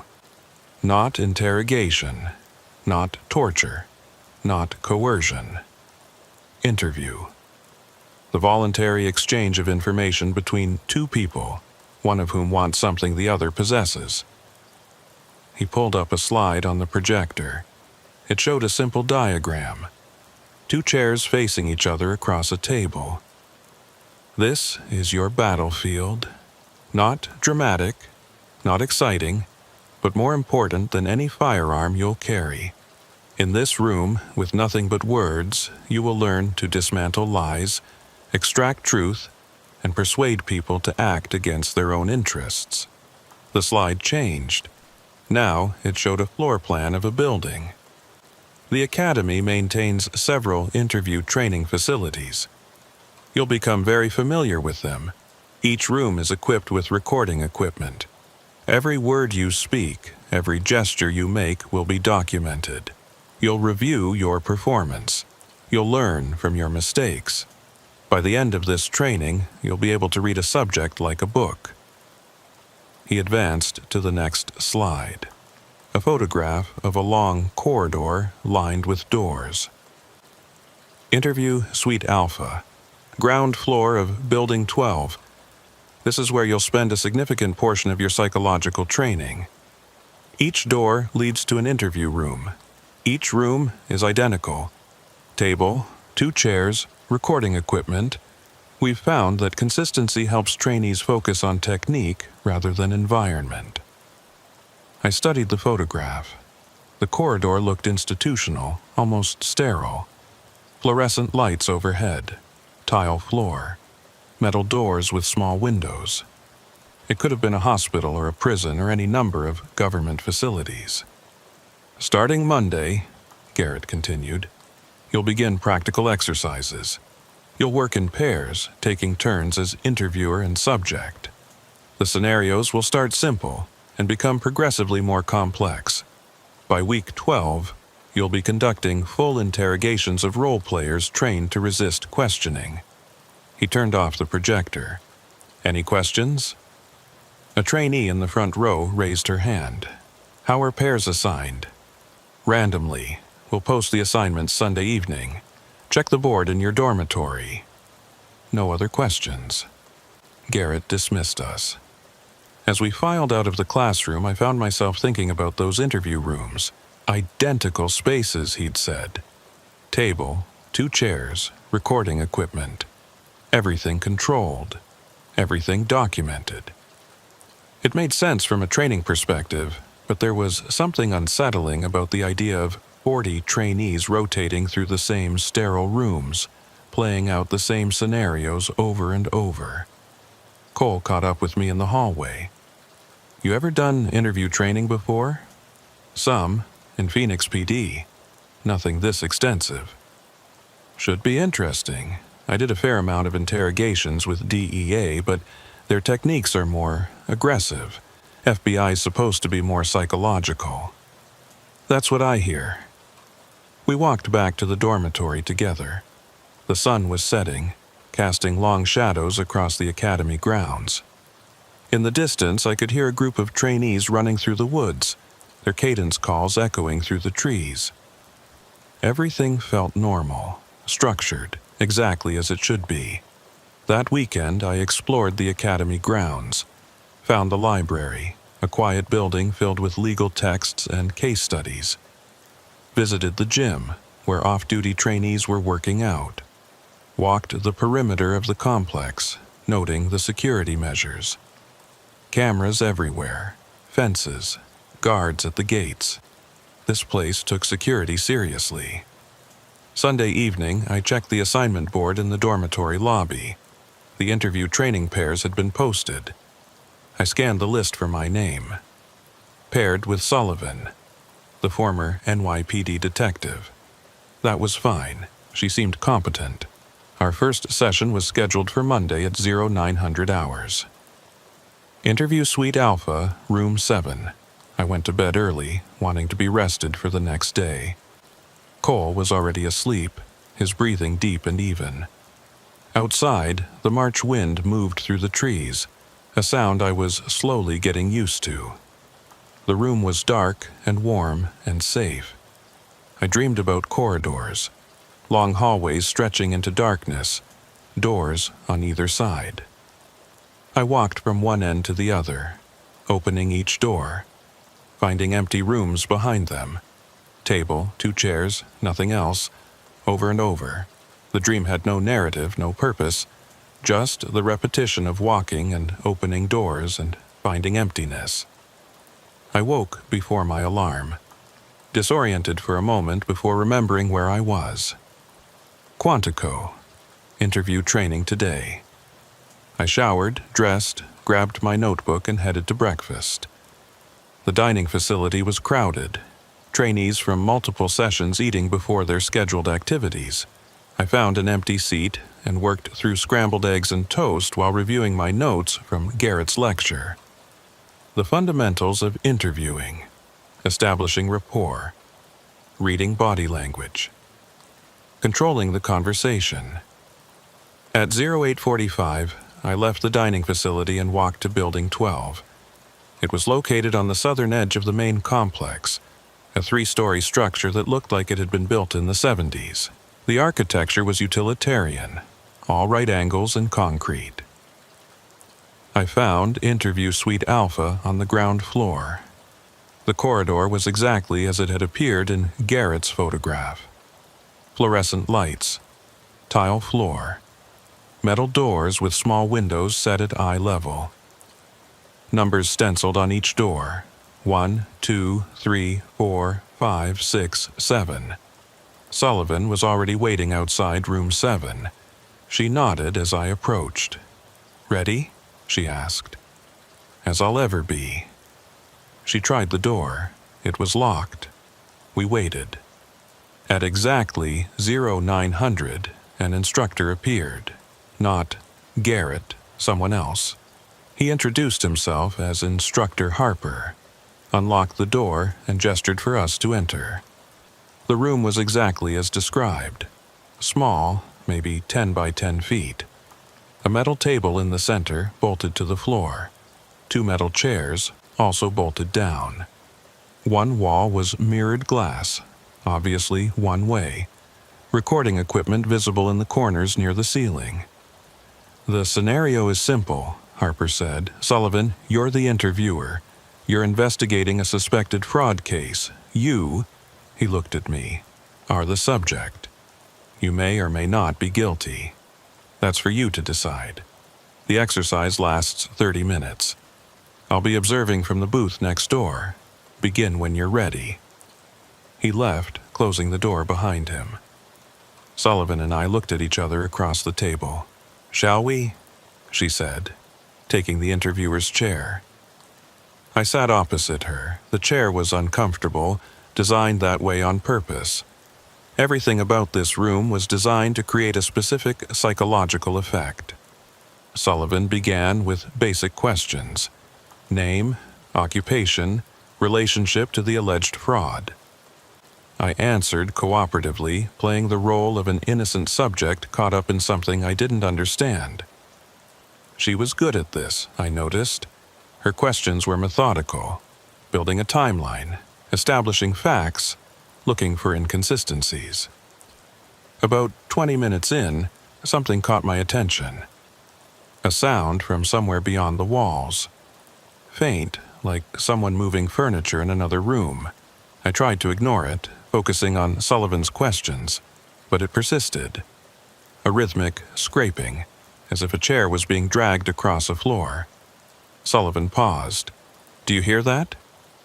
"Yeah, probably another interview in progress." She nodded and continued, but the sound didn't stop. It grew louder, more distinct. Definitely a chair, being moved repeatedly, back and forth, back and forth. Then it stopped. Silence returned. Sullivan and I finished the exercise. When Harper opened the door at the 30-minute mark, I asked him about the noise. "What noise?" he said. "From another room. Sounded like furniture being moved." He frowned. "All the other rooms in this suite are empty. You were the only session scheduled for this morning." But we both heard it. "Probably the building's HVAC system," Harper said. "These old structures make all kinds of sounds. You'll get used to it." He led us out into the corridor. The doors to rooms 1 through 6 were all closed. I walked to the nearest one and looked through the window. Empty room. Table, 2 chairs, nobody inside. I checked the others. All empty. "Satisfied?" Harper asked. "Yeah, sorry, just curious." "Don't worry about it. Environmental sounds can be distracting during interviews. Part of the training is learning to maintain focus despite distractions. You'll do better next time." Sullivan and I left Building 12 together. Outside, the morning sun was bright, the air warming up. Normal spring day. "That was weird," she said. "The noise?" "Yeah. I could have sworn it was coming from the room next to ours." "Harper said the building makes sounds." "Maybe." She didn't sound convinced. "You have another session this week?" "Thursday, same room. Let me know if you hear it again." We went our separate ways. I had a class on federal law starting in 15 minutes. The rest of the day passed normally. Lectures, physical training, study time.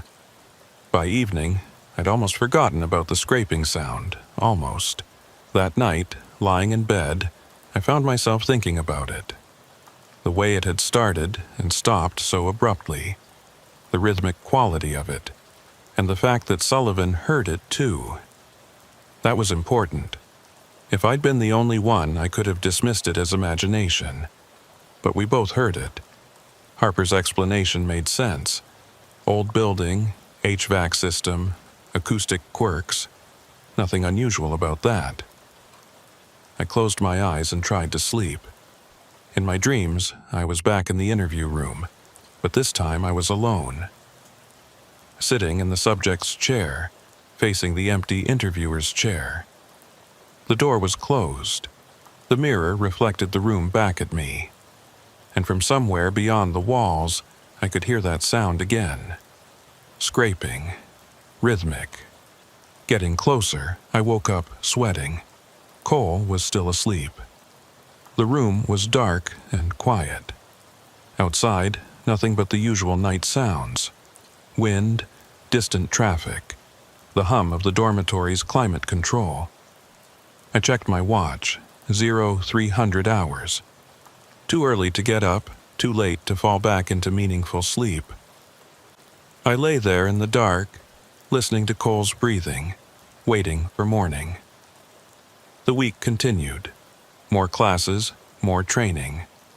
Tuesday was firearms practice.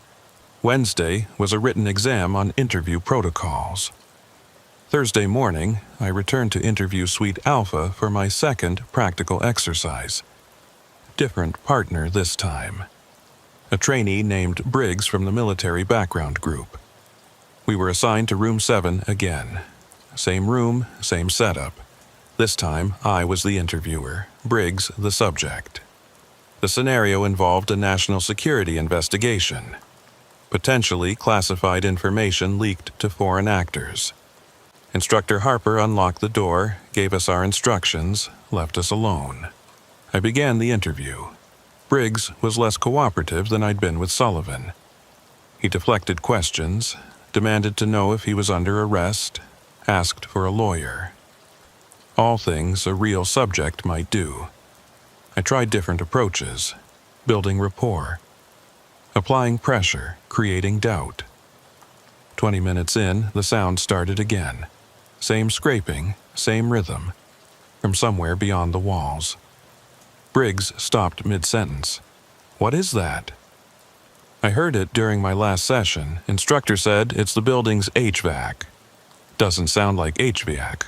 I know." We both sat there listening. The sound continued for maybe 30 seconds, then stopped. We tried to resume the interview, but the moment was broken. The rest of the session felt forced, mechanical. When Harper opened the door, I asked him again about the noise. "You heard it too?" He looked genuinely surprised. "Yeah, same as Monday." "Interesting. I'll mention it to maintenance. Might be a loose duct or something." After the session, I went to the library instead of heading straight to lunch. I wanted to look up the building's history, see if there were any records of similar complaints. The Academy Library had a section dedicated to facility documentation. I found the files for Building 12. Constructed in 1974. Renovated in 1992. Interview Suite Alpha installed in 95 as part of an expansion of behavioral science training. No major structural issues reported. Regular maintenance logs showed nothing unusual. I was about to close the file when I noticed something. A floor plan from 95, showing the layout of Interview Suite Alpha. I studied it carefully. 7 rooms, numbered 1 through 7, arranged along a single corridor. All identical dimensions, all equipped with the same recording and observation setup. But there was a note in the margin, handwritten. Room 4 sealed pending review. Use rooms 1, 3, 5, 7 for training. Dated March 1996.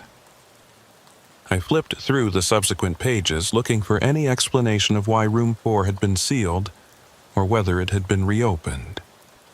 Nothing. The maintenance logs after 1996 made no mention of room 4 at all. I closed the file and sat back in my chair. Room 4 sealed. But when I'd walked down that corridor, I'd seen 7 doors. All of them appeared identical. None of them marked as out of service. Maybe the note was outdated. Maybe room 4 had been reopened years ago and no one bothered to update the documentation. There was an easy way to check. I left the library and walked back to Building 12. The corridor was empty, all the interview rooms dark and unused. I walked slowly from one end to the other, counting doors. 1, 2, 3, 4, up, 6, 7. I stopped at room 4 and looked through the window. Inside, table, 2 chairs, recording equipment. Identical to room 7. Nothing to suggest it was sealed or out of service. I tried the handle, locked, like all the others. I stood there for a moment, staring through the window at that empty room, and felt something shift. A small wrongness, barely perceptible. Like when you walk into your house and can tell someone's been there, even though nothing is obviously out of place. "Can I help you?" I turned. Instructor Garrett was standing at the end of the corridor, watching me. "Just familiarizing myself with the facility," I said. He walked toward me, his footsteps echoing off the tile floor. "You're between sessions?" You should be at lunch." "I was in the library. Thought I'd take a look around." He stopped a few feet away. "See anything interesting?" "Just interview rooms." He looked at the door I'd been examining. Room 4. Something flickered across his face, too quick to read. "All the rooms are identical. Once you've seen one, you've seen them all." "That's what I figured." "Good. Don't be late for afternoon classes." He turned and walked away. I watched him go, noting the deliberate pace, the straight posture. When he reached the end of the corridor, he looked back. Just for a second. Then he was gone. I left Building 12 and went to lunch.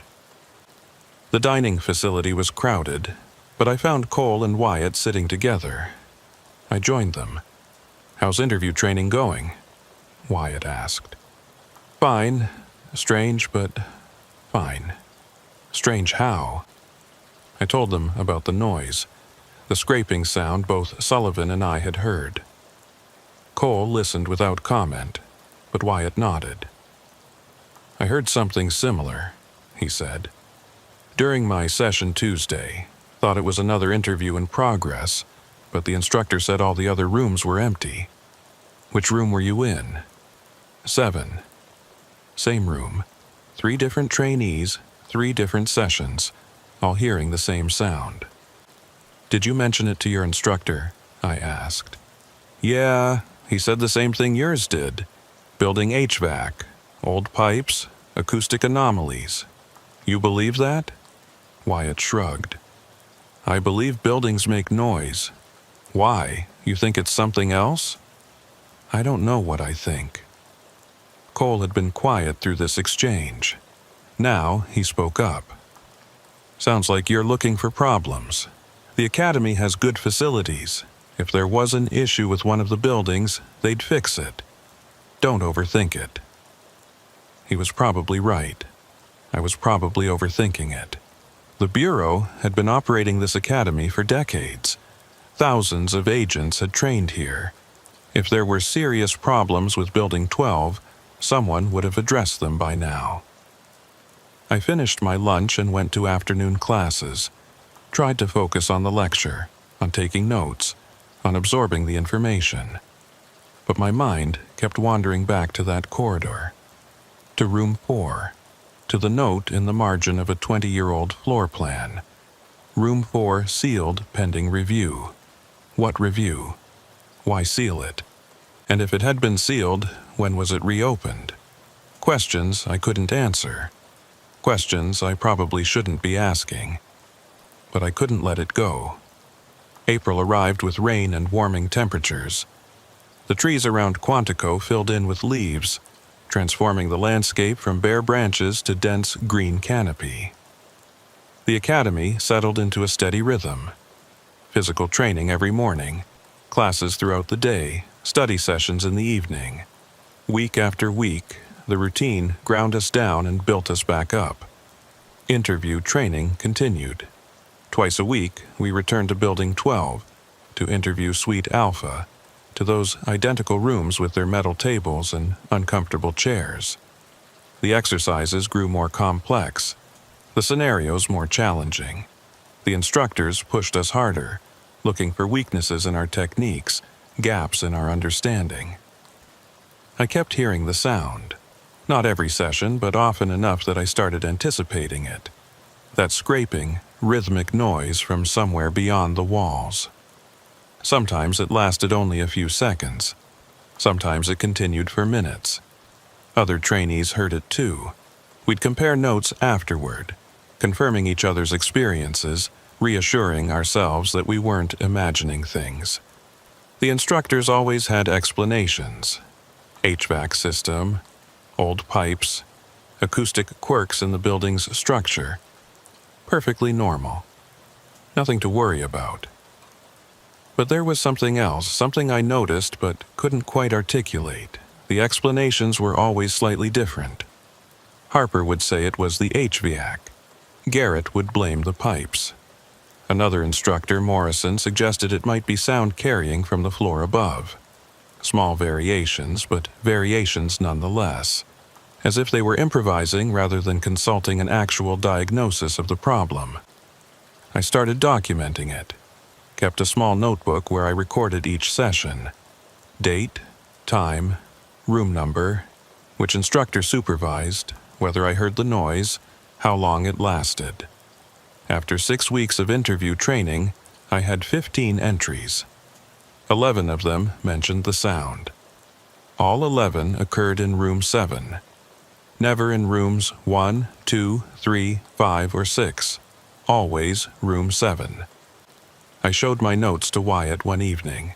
We were in the library, supposedly studying for an upcoming exam on interrogation law, but I couldn't focus.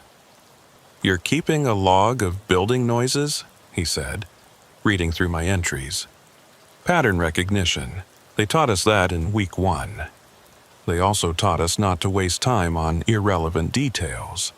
"Is it irrelevant?" He handed back the notebook. "Probably. But I see your point. Always the same room. That's odd. More than odd.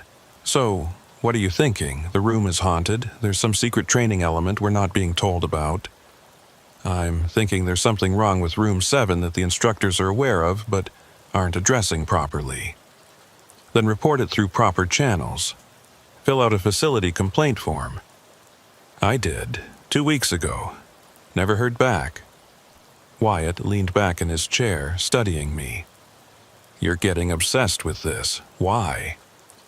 "Good question. Why did it bother me so much? The sound was annoying, yes. The lack of a satisfactory explanation was frustrating, yes. But neither of those things justified the amount of mental energy I was devoting to it." "I don't know," I admitted. "It just feels wrong. Everything feels wrong when you're stressed and sleep-deprived. That's academy life. You push through it." He was right. Of course he was right. I closed my notebook and tried to refocus on studying. But that night, lying in bed, I kept thinking about room 7, about the scraping sound, about the note in the 95 floor plan that mentioned room 4 being sealed, and about the fact that room 7 was directly across the corridor from room 4. The next morning, before physical training, I made a detour to Building 12. The sun hadn't fully risen yet, the academy grounds still in that gray, pre-dawn light. The building was unlocked. It always was during operational hours, and I slipped inside. Interview suite Alpha was empty. All the doors closed, all the rooms dark. I walked to room 4 and looked through the window again. Same as before, table, 2 chairs, recording equipment. Nothing unusual. I tried the handle, still locked. Then I walked across the corridor to room 7 and looked through its window. Identical layout, identical equipment. From the corridor you couldn't tell any difference between the 2 rooms. But they shared a wall.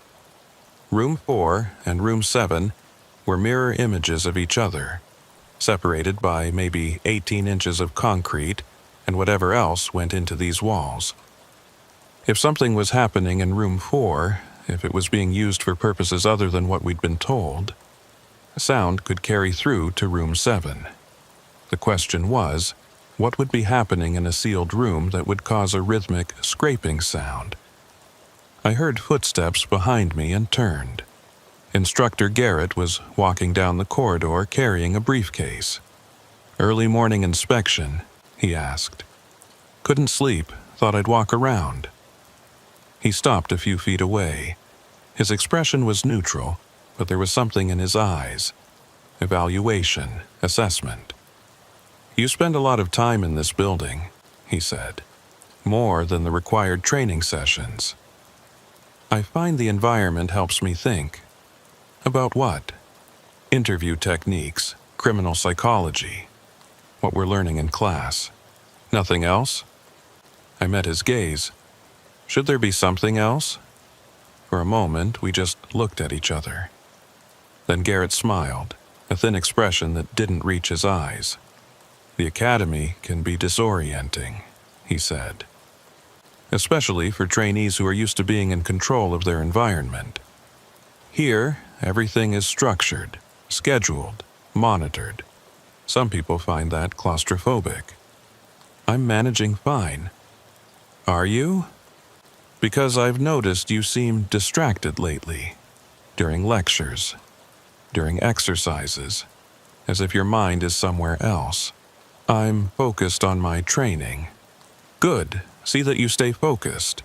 The Bureau doesn't need agents who get lost in irrelevant details. He walked past me, down the corridor, into one of the observation rooms. I heard the door close and lock. I left Building 12 and went to physical training. We ran 6 miles through the woods that morning. The exertion felt good, pushing my body hard enough that my mind had to quiet down. Just breathing and movement and the rhythm of feet on trail. After the run, after showering and breakfast, I had another interview session scheduled. Room 7, 0900 hours. Partner, Sullivan again. I was the interviewer this time. The scenario involved a corporate espionage case. Sullivan played the role of an employee suspected of stealing trade secrets. She was good at playing uncooperative, giving minimal responses, making me work for every piece of information. 15 minutes in, the sound started. Sullivan's eyes flicked toward the wall she was facing, the wall between room 7 and room 4. I kept questioning her, trying to maintain the exercise, but I was listening too. The scraping was louder this time, more distinct, and there was something else underneath it. A low sound, almost like breathing, rhythmic, in and out. "Do you hear that?" Sullivan whispered. "Stay in character," I said, more sharply than I intended. She blinked, startled, then nodded. We continued the interview, but the sounds didn't stop. Scraping, breathing. For the next 10 minutes, they persisted in the background, a constant distraction that made concentration nearly impossible. When Instructor Morrison opened the door at the 30-minute mark, I was ready to complain. But before I could speak, he said, "Good work maintaining focus despite the distraction. That's an important skill." "The distraction," I said. "You mean the noise from the room next door?" "There is no room next door. Room 6 is at the other end of the corridor." "Not room 6, room 4. The room directly behind that wall." I pointed at the wall Sullivan had been facing. Morrison's expression didn't change. "Room 4 isn't in use. Why not?" "Maintenance issues. It's been out of commission for years. But I can see into it from the corridor. It looks operational. The structure is sound. The equipment is not. We're waiting on budget approval for upgrades before reopening it." Sullivan spoke up. "If the room isn't in use, why were there sounds coming from it?" "The sounds you heard were from the HVAC system. The ductwork runs through that wall, creates acoustic anomalies." The same explanation. Slightly different wording, but the same basic message. Nothing unusual. Nothing to worry about. After the session, Sullivan and I walked back to the main complex together. "That was bullshit," she said quietly. "Which part?" "All of it. The HVAC explanation, the maintenance issue story. Something's not right about that room." "I know. What are you going to do about it?" "I don't know yet." We parted ways at the dormitory. I went to my room, intending to change before lunch, but found Cole sitting on his bed with a serious expression. "We need to talk," he said. I closed the door. "About what?" "About you. About the fact that you're spending all your time obsessing over a room in Building 12 instead of focusing on your training." "Who told you that? Does it matter?" "The instructors are talking. They think you're having adjustment issues, paranoia, stress-related delusions. I'm not delusional. Other people hear the sounds too." "So what? Buildings make noise? It's not a conspiracy." "I never said it was a conspiracy." "Then what is it? What do you think is happening in room 4 that's so important you're willing to risk your entire career at the Bureau to investigate it? I didn't have a good answer. Because the truth was, I didn't know what I thought was happening. I just knew something was wrong. Something that the official explanations didn't account for. I'm not risking anything, I said. I'm asking legitimate questions about a facility issue. You're making yourself a problem, and the Bureau doesn't like problems. They especially don't like trainees who can't follow the program without creating drama. He stood up and grabbed his jacket. I'm telling you this as a friend. Drop it. Stop going to Building 12 when you don't have sessions. Stop questioning the instructors. Focus on graduating. Because if you don't, you're going to wash out, and that would be a waste. He left. I sat on my bed, staring at the wall, feeling the weight of his words. He was right. Of course he was right. I was jeopardizing my career over building acoustics. It was absurd, but I couldn't let it go. That night I made a decision. I would find out what was in room 4, not through official channels, which clearly weren't going to give me answers. Through direct observation. I waited until 0200 hours, when the academy was at its quietest. Cole was asleep. I dressed in dark clothes, grabbed a small flashlight, and slipped out of the dormitory. The walk to Building 12 took 15 minutes. The grounds were mostly deserted at this hour, just a few security patrols that I avoided easily. The building itself was locked after hours, but I'd noticed during my previous visits that one of the side entrances had a faulty latch. It took me less than a minute to get inside. Interview Suite Alpha was dark. I used my flashlight sparingly, just enough to navigate. Made my way to room 4. The door was locked, as expected, but the lock was standard issue, nothing sophisticated. I'd learned basic lockpicking during my time with Phoenix PD. It took me about 3 minutes to work the mechanism. The door opened. I stepped inside and closed it behind me. Used my flashlight to sweep the room. Table, 2 chairs. Recording equipment in the corners. Exactly like room 7, exactly like all the others. Except there was something on the table. A file folder. I approached it carefully, half expecting some kind of alarm to sound. Nothing happened. I opened the folder. Inside were photographs. Black and white surveillance photos, the kind taken from a distance with a telephoto lens. They showed trainees around the academy grounds. Some were candid shots. People walking to class, sitting in the dining hall, exercising. Others were more formal, identification photos, the kind taken during processing. I flipped through them, recognizing faces. Wyatt, Sullivan, Cole, others from our session, and me. Several photos of me, entering Building 12, walking across the courtyard, sitting in the library. Under the photos were documents, interview transcripts, not from our training exercises but from somewhere else. Different questions, different scenarios. The format was similar to what we'd been practicing, but the content was wrong. Personal questions, psychological evaluations, things that went beyond standard training. I photographed several pages with my phone, trying to work quickly, aware that I'd already been in here too long. Then I heard it, from somewhere above me. Footsteps. I froze, listening. The footsteps moved across the ceiling, from one end of the room to the other, stopped directly overhead. Then I heard something else, a scraping sound, metal on concrete. The same sound we'd been hearing during training sessions. It was coming from the floor above, not from room 4, but from whatever space existed directly above it. I left the folder on the table exactly as I'd found it, and moved to the door. Listened. The corridor outside was silent. I opened the door carefully and looked out. Empty. I locked the door behind me and made my way to the stairwell, climbed to the second floor. The layout here was different. Administrative offices instead of interview rooms. All the doors were labeled: records, equipment, storage. I found the room that should have been directly above room 4.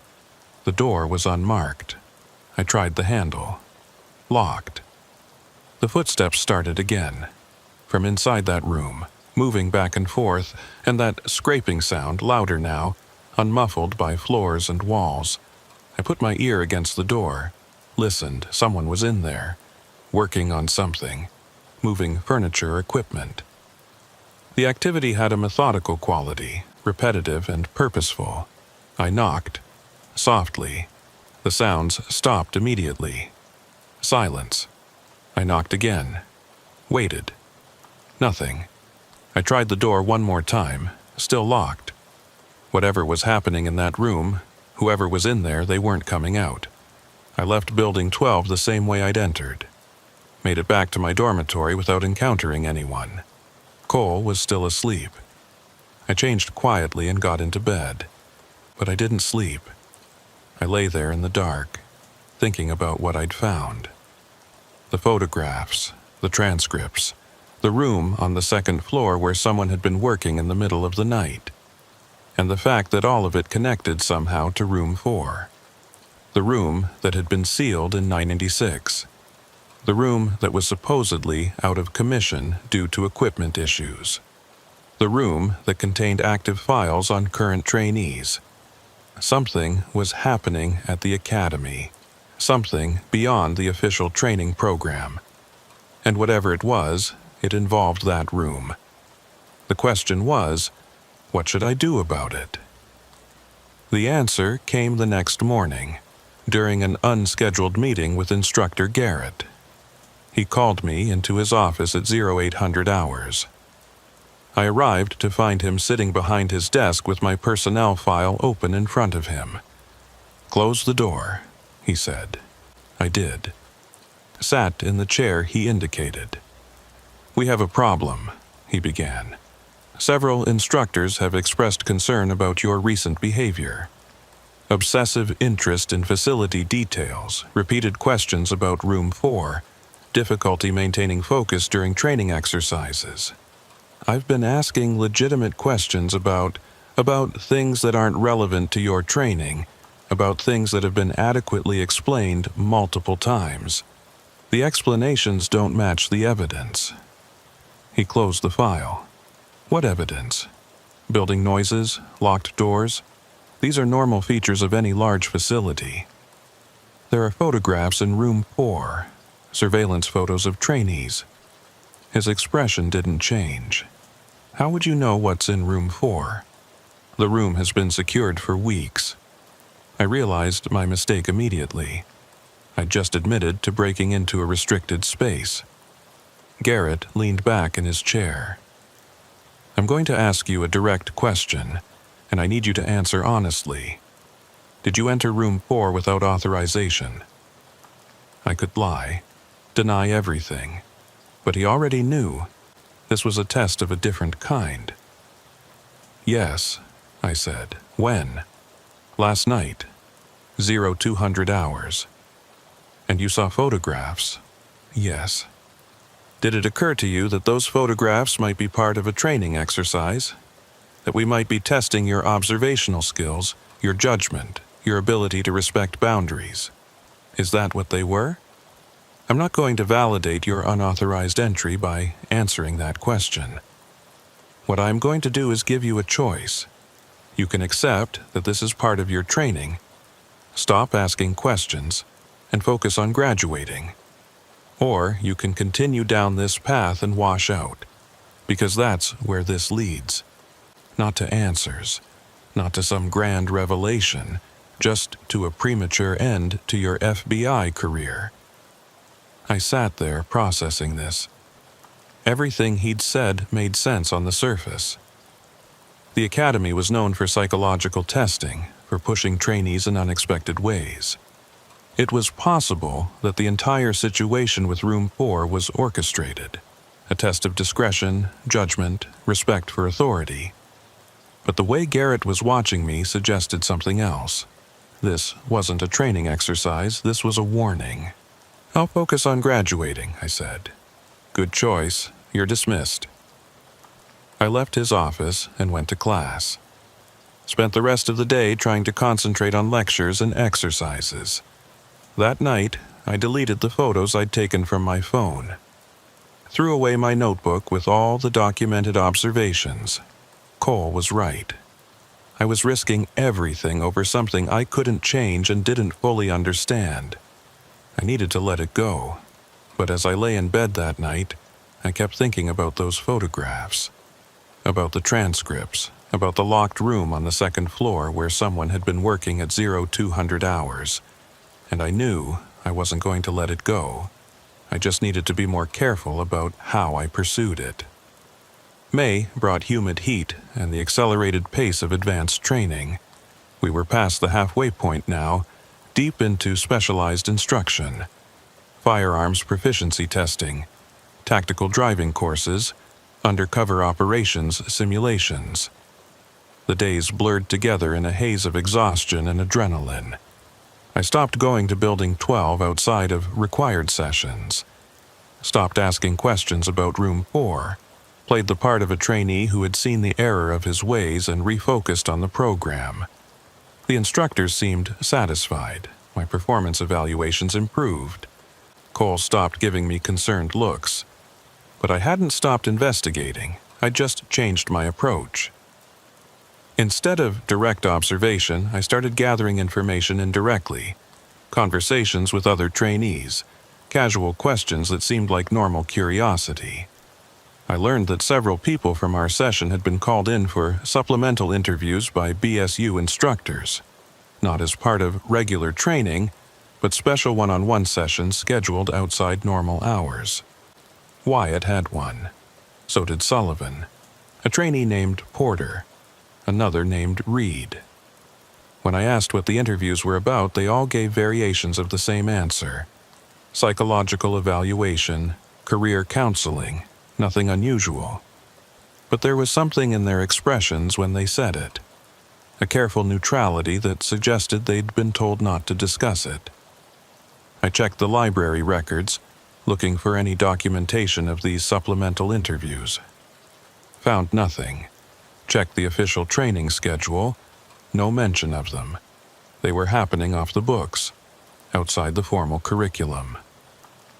One evening in mid-May, I was studying in the library when Sullivan sat down across from me. She looked tired, shadows under her eyes. "Can I ask you something?" she said quietly. "Sure. Have you had any weird dreams lately?" I set down my pen. Define weird. About the interview rooms, about Building 12, about being watched. Why? She glanced around, making sure no one was nearby. Because I have. Every night for the past 2 weeks. And I can't tell if it's just stress or if something else is going on. What happens in the dreams? I'm in one of the interview rooms, usually room 7. I'm sitting at the table, but I can't move. And someone's watching from behind the mirror. I can feel them watching. Then I hear sounds from the room next door. The scraping. But when I try to leave, the door won't open. The same dream I'd been having, almost word for word. "You're not the only one," I said. "What do you mean?" "I've had similar dreams. So has Wyatt. And Porter mentioned something about nightmares, though he didn't go into detail." Sullivan leaned forward. "That's not normal. 4 people from the same training session having the same nightmares. That doesn't just happen. It could be suggestion. We're all experiencing the same stressful environment. Our minds process it the same way. Or something in that building is affecting us. Like what? Toxic mold, infrasound. I don't know. But I do know that every time I have one of those supplemental interviews, the dreams get worse. Where do they conduct the interviews? Building 12, second floor. A room I'd never been in before. It's set up differently than the regular interview rooms. More comfortable chairs, different lighting, and they record everything. But they told me the recordings are for research purposes only. Won't be part of my official file. Research into what? They didn't say.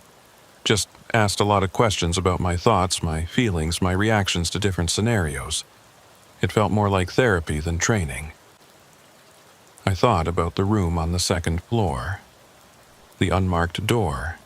The sounds I'd heard at 0200 hours. "Sullivan," I said carefully, "if I told you I thought something genuinely wrong was happening here, would you believe me?" She was quiet for a moment. "Yeah, I would, because I think so too." We looked at each other across the library table. Two trainees who had independently reached the same disturbing conclusion. "What do we do?" she asked. "We gather evidence. Real evidence, not just suspicions, and we find out what's actually happening in that building." Over the next week, Sullivan and I coordinated our efforts.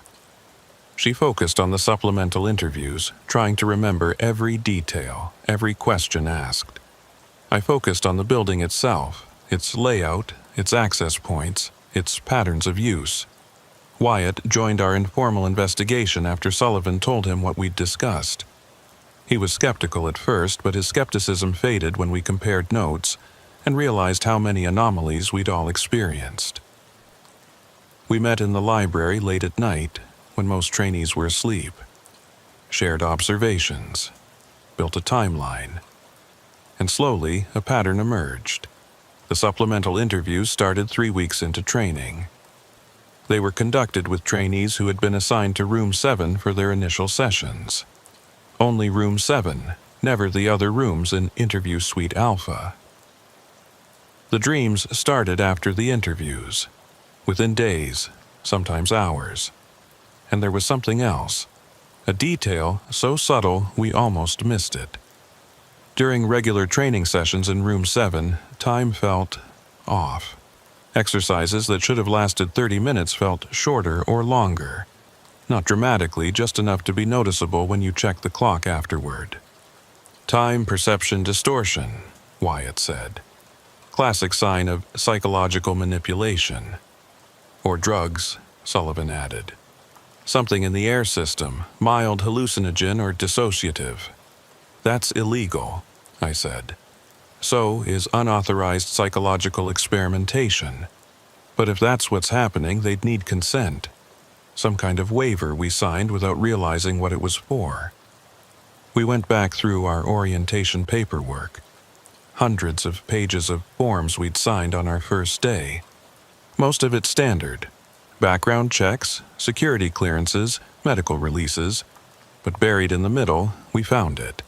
A single paragraph in a document labeled Advanced Training Authorization. I consent to participate in research studies conducted by the Behavioral Science Unit for the purpose of improving FBI training methodologies. I understand that some research activities may not be disclosed in advance, and that participation is voluntary, but may affect training outcomes. We'd all signed it. We'd all consented to being research subjects without fully understanding what that meant. "This is insane," Sullivan said. "It's legal," Wyatt countered. "Barely, but legal. They got our consent." "For what? To mess with our heads? To give us nightmares? To do whatever they're doing in Room 4 on the second floor?" "We don't know what they're doing, not for certain." "Then we find out." I'd been dreading this moment, but I knew it was necessary. "I think I need to go back into Room 4, look at those files more carefully, see if there's any documentation of what the actual research involves." "Too risky," Wyatt said. "If you get caught again, you're out. If we don't get answers, we're just going to keep spiraling. I'd rather risk getting caught than spend the rest of my career wondering if the Bureau experimented on me during training." Sullivan nodded. "I'll go with you. 2 people can search faster than 1. We planned it for the following night, Friday. when security would be lighter due to weekend staffing patterns. Wyatt would keep watch from outside the building, text us if anyone approached. At 0100 hours, we met outside the dormitory, dressed in dark clothes, flashlights in our pockets, phones on silent. The walk to Building 12 was tense but uneventful. Wyatt took up position near the side entrance while Sullivan and I went inside. The corridor of Interview Suite Alpha was even more unsettling at night. Emergency lighting cast long shadows. The air felt stale, recycled too many times. I picked the lock on room 4 again. It went faster this time, muscle memory from my previous visit. Sullivan and I entered and closed the door behind us. The folder was still on the table. I opened it while Sullivan used her phone to photograph everything. More surveillance photos. More transcripts. But this time I looked more carefully at the documents underneath. They were research reports, dated throughout the current training session. Observational notes on trainee behavior, physiological responses, psychological assessments. The language was clinical, detached. Subject 14 shows increased stress markers during Room 7 sessions. Elevated heart rate, pupil dilation, perspiration. Responds well to ambient sound conditioning. Recommend continued exposure. Subject 22 demonstrates resistance to protocol. Multiple instances of unauthorized investigation. Consider additional intervention or removal from study. Subject 22. I checked the identification number against the photos. It was me. Sullivan was photographing the documents as quickly as she could. "This is incredible," she whispered. "They're literally documenting how they're manipulating us." I found another report, this one more recent, dated 3 days ago. Room 4. Protocol update. Ambient sound transmission successful in 78% of sessions. Subjects report auditory phenomena consistent with conditioning objectives. Time distortion effects noted in 64% of subjects. No adverse medical events. Recommend continuation through graduation. "They're doing it on purpose," I said. "The sounds, the time distortion, all of it." "But why?" Before I could answer, my phone buzzed. Text from Wyatt. "Someone coming. Get out now." We left everything as we'd found it and moved to the door. I looked through the window. The corridor was still empty, but I could hear footsteps approaching from somewhere in the building. We slipped out, locked the door behind us, and moved quickly toward the exit. But the footsteps were getting closer, coming from the direction we needed to go. Sullivan pointed to a maintenance closet. We ducked inside and pulled the door almost closed, leaving just enough gap to see out. Instructor Garrett appeared in the corridor. He was carrying a briefcase and walking with purpose. He stopped outside room 4, unlocked it, and went inside. Through the crack in the door, we watched him.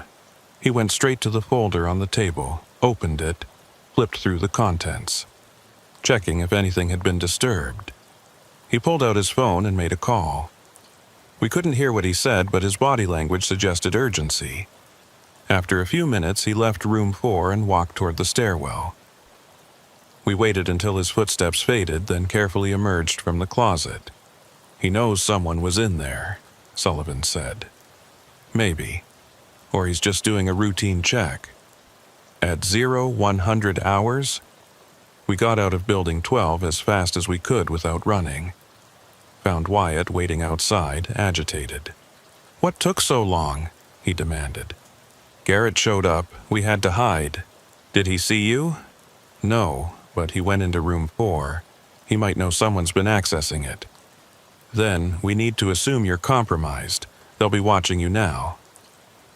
We walked back to the dormitory separately, trying not to draw attention. In my room, Cole was asleep. I got into bed fully dressed, my heart still racing, my mind processing everything we'd discovered. The Bureau was conducting psychological research on trainees without their informed consent, using Room 7 as a conditioning environment. creating auditory phenomena, distorting time perception, monitoring our responses, documenting everything. The question was why? What was the research objective? What were they training us for that required this kind of manipulation? I didn't sleep that night. Just lay there staring at the ceiling, listening to Cole's breathing, waiting for someone to knock on the door and tell me I was expelled. The knock came at 0600 hours. Not expulsion. Summons. Instructor Garrett wants to see you immediately. I got dressed and followed the messenger to Building 12. Garrett's office was on the second floor, the same floor as that unmarked room where I'd heard sounds during my previous unauthorized visit. He was waiting behind his desk when I entered. His expression was carefully neutral. "Sit down." I sat. "We have security footage," he said, without preamble, "of you and trainee Sullivan entering Interview Suite Alpha last night without authorization. For the second time in your case." I didn't respond. There was nothing to say. "You were warned after your first violation. You chose to ignore that warning, and you involved another trainee, which makes this even more serious.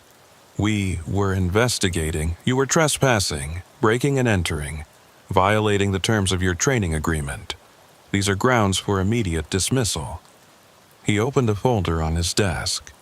Inside, I could see documents. Termination paperwork, probably.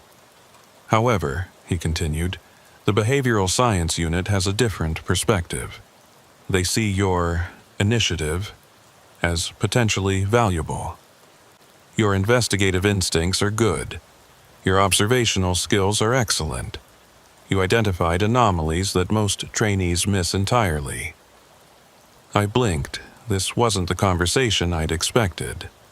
"What are you saying?" "I'm saying we'd like to offer you a choice. You can accept termination and leave the academy today.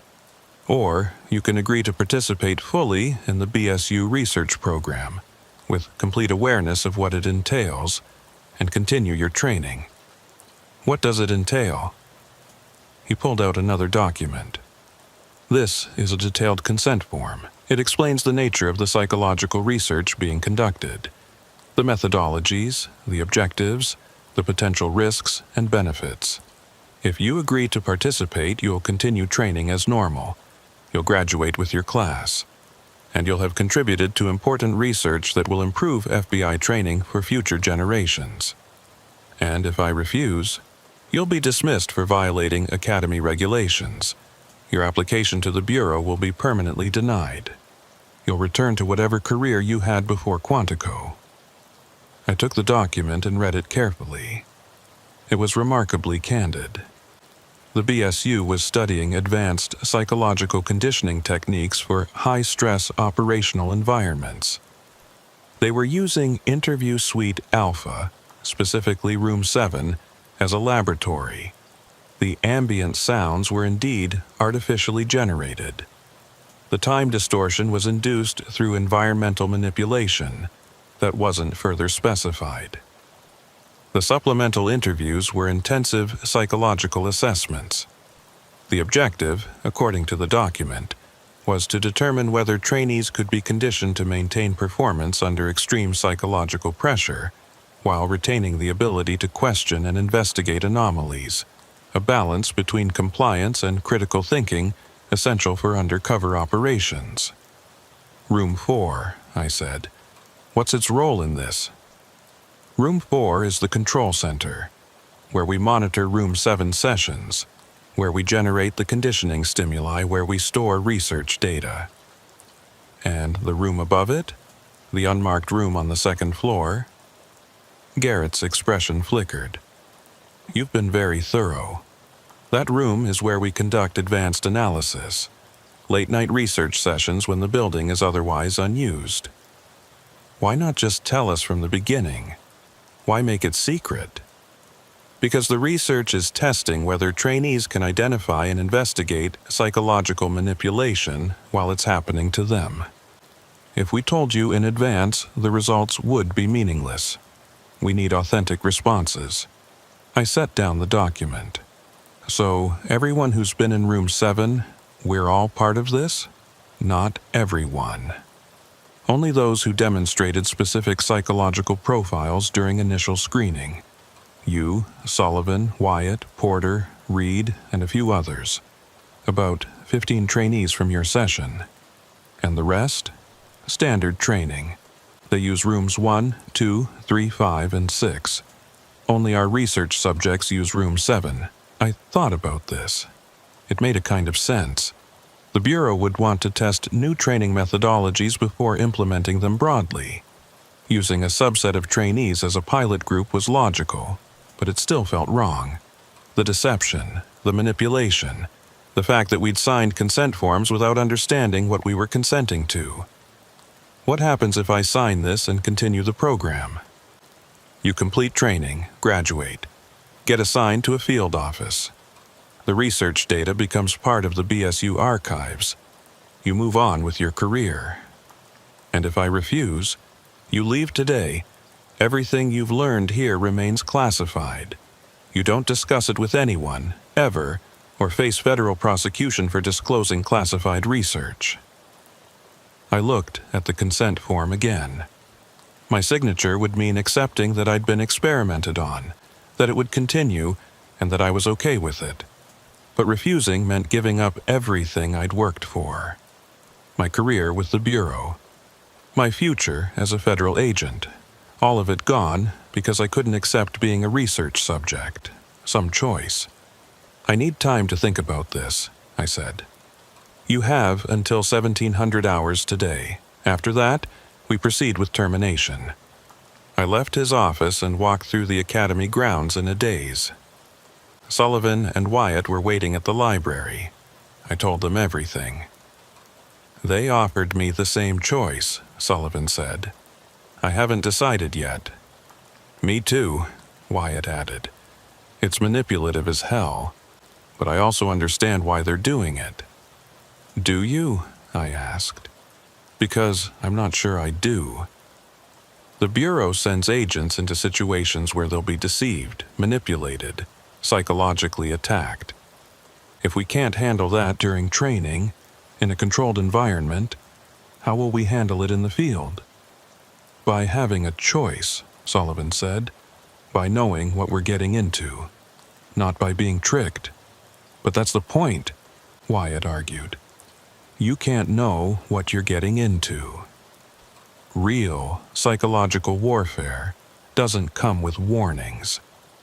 This is the closest they can get to realistic preparation.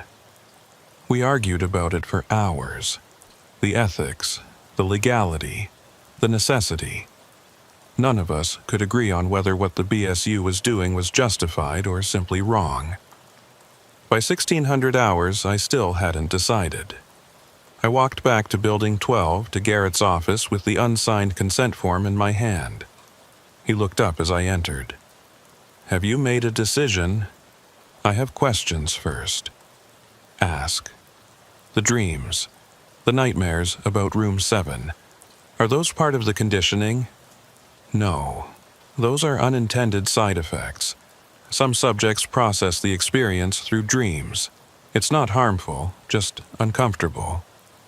What about long-term effects? Will this conditioning stay with me after graduation? Unknown. This is experimental research. We're still gathering data. So, I could be affected by this for the rest of my career, and you don't know how. That's true of any training. You don't know how it will shape you long-term. This is just more intensive. I set the form on his desk, unsigned. I can't do this, I said. I can't consent to something when you can't tell me what the long-term consequences are. It's not informed consent if you don't have the information. Garrett nodded slowly. I understand. I'll begin processing your termination. Wait. I picked up the form again. If I sign this, do I have to continue in the research program, or can I just complete training normally? You continue in the program. That's the condition. Then I'm out. I left his office for the last time. went back to my dormitory and started packing. Cole came in while I was folding clothes into my duffel bag. "What's going on?" he asked. "I'm leaving, washing out." "Why? What happened?" I couldn't tell him, not without violating the classification restrictions Garrett had mentioned. So I just said, "It wasn't the right fit. I'm going back to Phoenix." He looked genuinely sad. "That's too bad. You were doing well." "Not well enough, apparently." I finished packing and walked to the administrative building to process my departure. Signed more forms, turned in my equipment, received a final briefing on my obligations regarding classified information. By 2000 hours, I was in a rental car, driving away from Quantico. In my rearview mirror, the academy lights faded into the Virginia woods. I felt relief and regret, and a nagging question that wouldn't leave me alone. Had I made the right choice? I returned to Phoenix and tried to resume my old life. Got my detective job back with the police department. Moved into a small apartment near downtown. Fell back into familiar routines. But nothing felt the same. The dreams continued. Every few nights I'd find myself back in room 7, sitting at that metal table, hearing sounds from the room next door. Sometimes the door would open and Garrett would walk in. Sometimes it was Sullivan or Wyatt. Sometimes I was alone. Always, I felt like I was being watched. After 6 months, I couldn't take it anymore. I started looking for answers, called Sullivan, who had signed the consent form and graduated. She was assigned to the Detroit field office. "How are you doing?" I asked.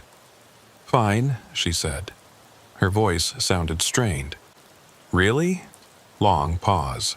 "No, not fine. The dreams haven't stopped, and sometimes during regular interviews, I hear things. Sounds that aren't there. My supervisor thinks I'm having auditory hallucinations. They sent me to a psychologist." "What did the psychologist say?" "That it's PTSD from academy training, which is probably true. But they don't know about the BSU research. I can't tell them." "Classification. Does it affect your work?" "Sometimes. I can manage it, mostly." We talked for another 20 minutes. She told me about Wyatt, who had also graduated but was struggling with similar issues. About Porter, who'd had a breakdown during his first field assignment and was on medical leave. About Reed, who'd washed out during week 18 for reasons no one would specify. The research program had consequences. The BSU knew it. They were documenting it. And they were continuing anyway because the data was valuable. I called Garrett, left a message at the academy. He called back 2 days later. "I wondered when I'd hear from you," he said. "I need to know something. The trainees who participated in the research and graduated, are they okay?" Define okay. "Are they experiencing long-term psychological effects?" "Some are. We're monitoring them, providing support when needed." "Support like what? Therapy? Medication?" "Both, in some cases. But overall, they're performing well in their assignments. The conditioning is working as intended." "And the side effects? The dreams, the auditory phenomena?" "Those are acceptable costs given the benefits. These agents are more resilient, more capable of operating under psychological pressure. They're exactly what the Bureau needs." "Did you know this would happen? When you designed the program?" "We anticipated some effects. Not the specific manifestations, but the general principle. You can't condition someone without changing them." I was quiet for a moment, processing this. "If I'd signed the consent form, would you have told me this?" "Eventually, after graduation. We provide full debriefing to research participants once they've completed the program. So they find out what was done to them after it's too late to back out. That's one way to look at it." I hung up, sat in my apartment staring at nothing, trying to decide what to do with this information. I couldn't go public. The research was classified. Any disclosure would result in federal prosecution. But I couldn't just ignore it either. People I'd trained with were suffering because of this program. I started documenting everything I remembered, wrote it down in detail, the observations, the sounds, the dreams, the research reports I'd seen in room 4, the choice Garrett had given me. I put it all in a sealed envelope and left it with my attorney. Instructions to open it only if something happened to me or if the BSU research became public through other means. Then I tried to move on, but Quantico wouldn't let me go. 2 years after I left the academy, I got a call from Sullivan. She sounded shaken. "Did you hear about Wyatt?" she asked. "No. What happened?" "He killed himself. 2 weeks ago. Drove out to the woods and shot himself. They're calling it depression, but I think it was the research. The conditioning, it broke something in him." I felt cold. "Did he leave a note?" "Nothing, just gone." We were quiet for a while. Then Sullivan said, "I think we need to do something. Tell someone. Get the program shut down." "We can't. It's classified. People are dying. One person that we know of. One is too many." She was right, but I didn't know what we could do. The Bureau had covered every angle. The consent forms, the classification, the institutional support for the research. Unless, what if we went to the Office of Professional Responsibility? I suggested. Reported it as an ethics violation. With what evidence? We signed consent forms. We agreed to participate. You did, I didn't. You were offered the choice. Under duress. Sign or get expelled, that's not voluntary consent. Sullivan considered this. It might work, but it would probably end your career, and mine, and anyone else who participated in the complaint. "I don't have a career with the Bureau anymore. I washed out, remember?" "Then why do you care?" Good question. Why did I care? I'd walked away, started over, built a decent life in Phoenix.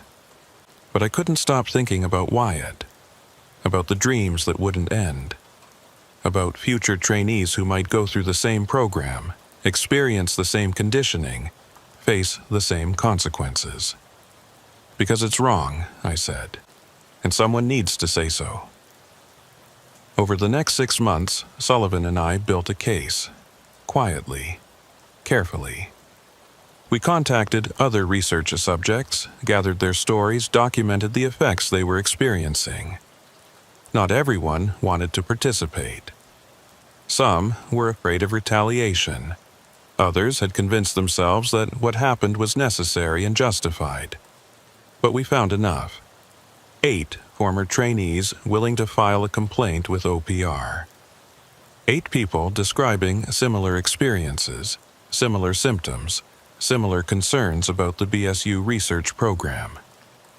We submitted the complaint in March, exactly 3 years after I'd arrived at Quantico. The investigation took 4 months. OPR interviewed witnesses, reviewed documents, examined the consent procedures. In the end, they concluded that the research was problematic but within legal parameters. The consent forms were adequate, if barely.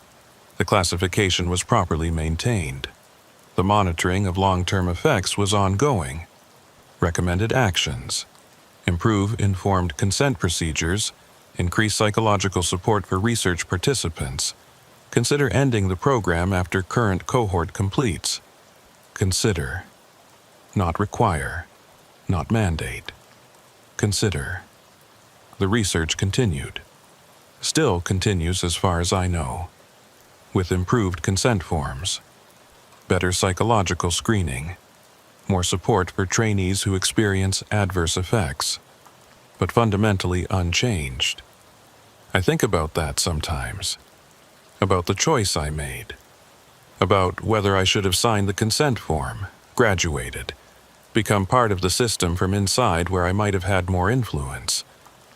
But I also think about Wyatt, about the dreams that still wake me up sometimes, even though I only spent 11 weeks at Quantico, about the sound of scraping from a room that shouldn't have been occupied, about room 4, the room that wasn't there according to official records, the room that was sealed in '96 and never reopened according to maintenance logs, the room that I entered twice and saw research documents that proved the whole program was real.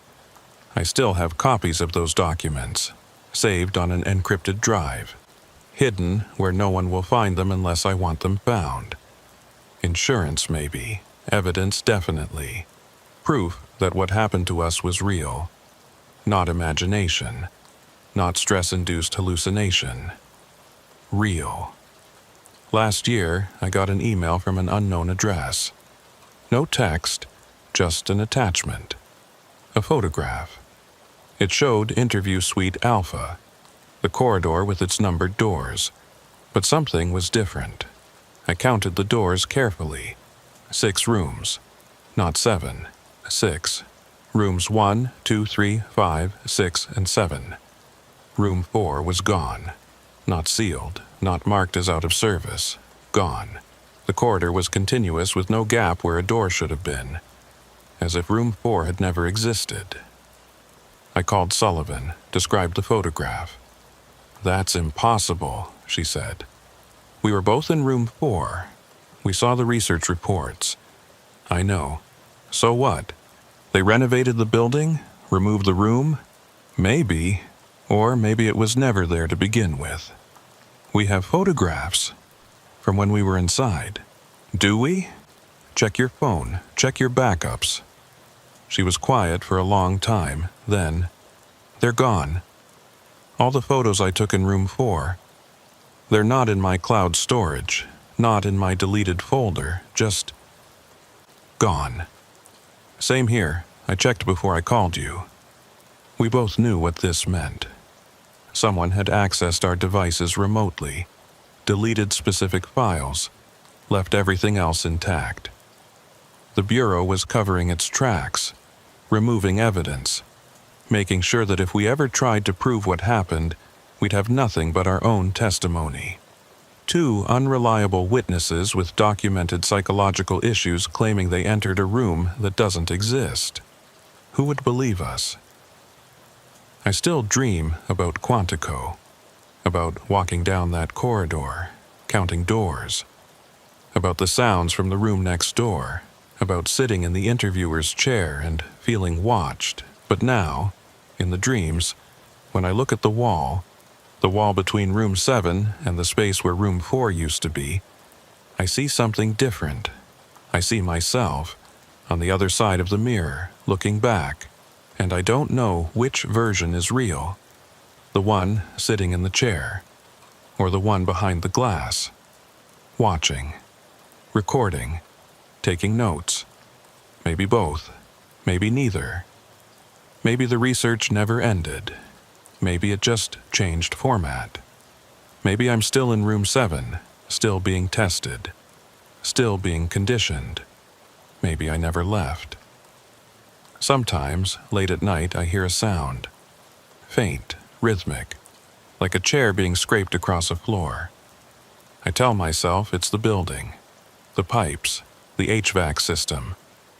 I tell myself it's nothing, but I know better. I know exactly what it is. The sound of someone working in a room that doesn't exist, conducting research that isn't happening, documenting subjects who think they're free. The sound of room 4, still operational, still monitoring, still there, even though it isn't, especially because it isn't.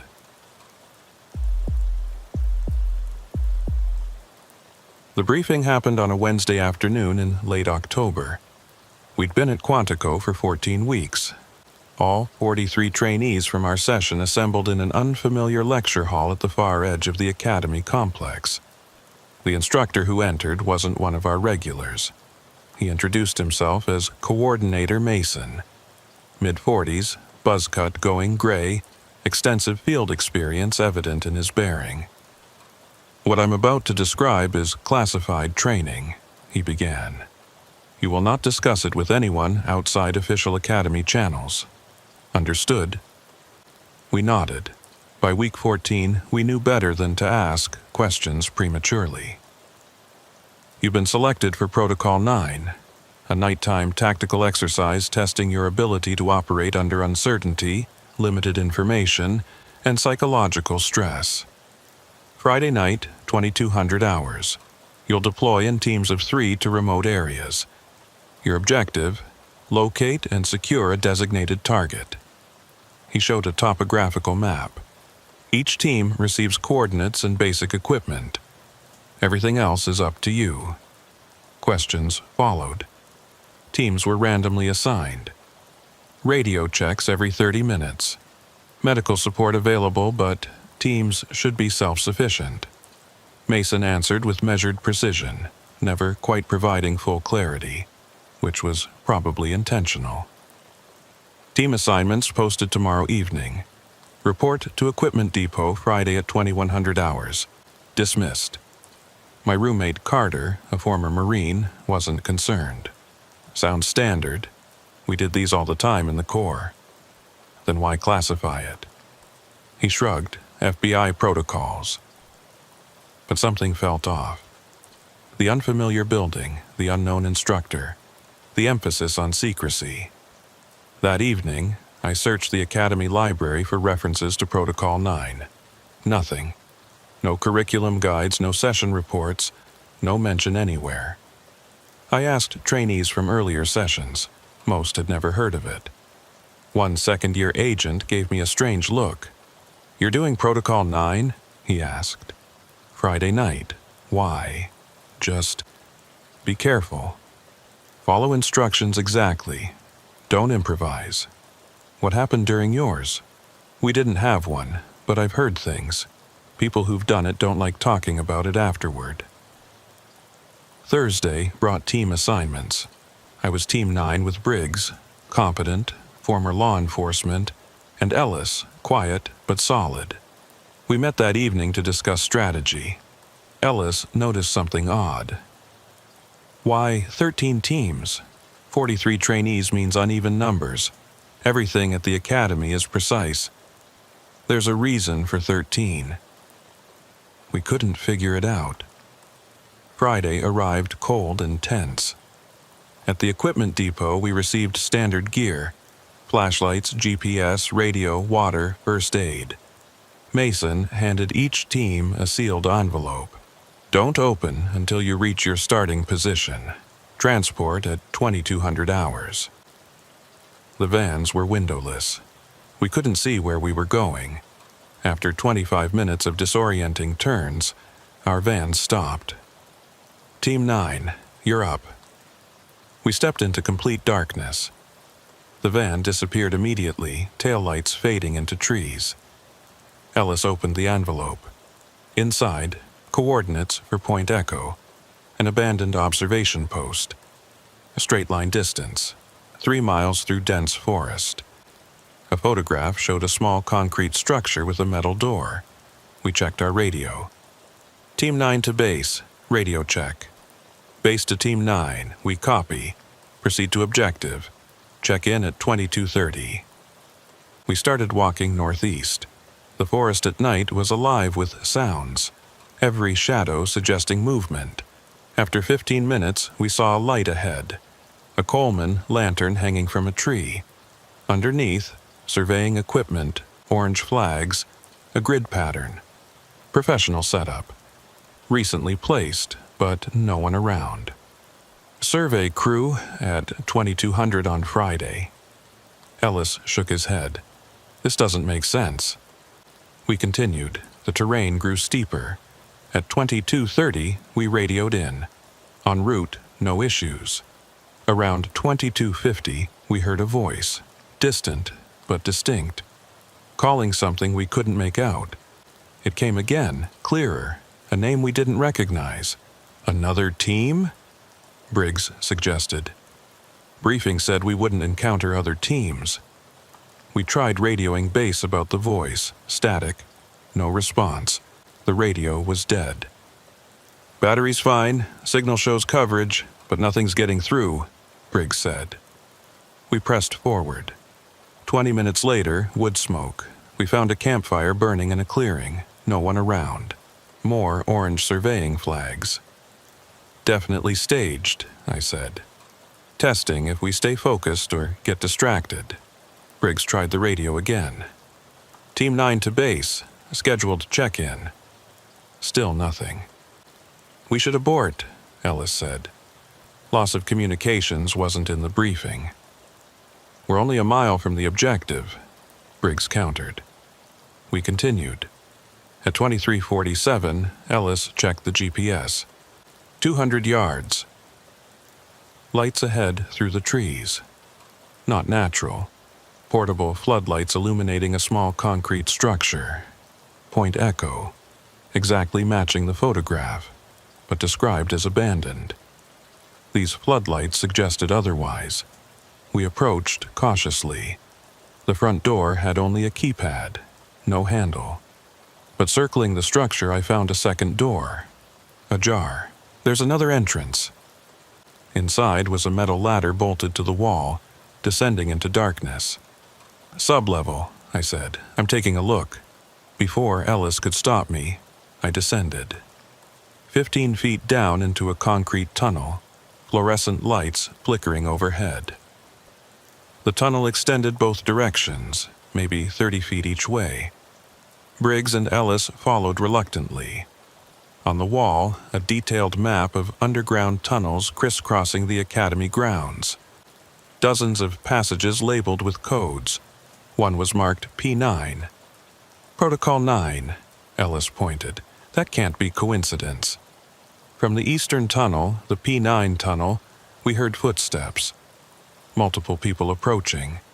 We pressed against the wall, killing our flashlights. A group of 6 emerged. Dark clothing. Moving with purpose, not speaking. They walked right through where we were standing. Not around us. Through us. I felt nothing, no contact. They simply occupied the same space, then continued west. "What the hell was that?" Briggs whispered. "We need to leave." "Now," Ellis said. We scrambled up the ladder. Briggs tried the radio. Suddenly, it worked. "Team 9 to base. We've reached objective. Requesting immediate extraction. Base to Team 9. We copy. Remain at current position. 20 minutes." The extraction van arrived on schedule. Silent ride back. At the depot, we returned gear and went to debriefing. Coordinator Mason was waiting. "Report your findings."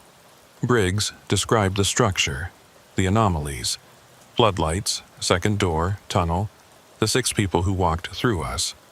"Interesting," Mason made notes. "The tunnel can create unusual optical effects. Under stress and fatigue, the mind interprets these as something more concrete. It wasn't optical effects," I insisted. "I'm offering a possible explanation. You completed your objective successfully, returned to your dormitory, full session debrief Monday." We left. Ellis kept muttering, "That wasn't optical effects." I couldn't sleep that night. Those people had looked real, purposeful, and they'd walked through us like we didn't exist, as if we were the ones who weren't really there. The weekend passed strangely. Most Protocol 9 participants were quiet, subdued. Whatever we'd experienced had affected everyone.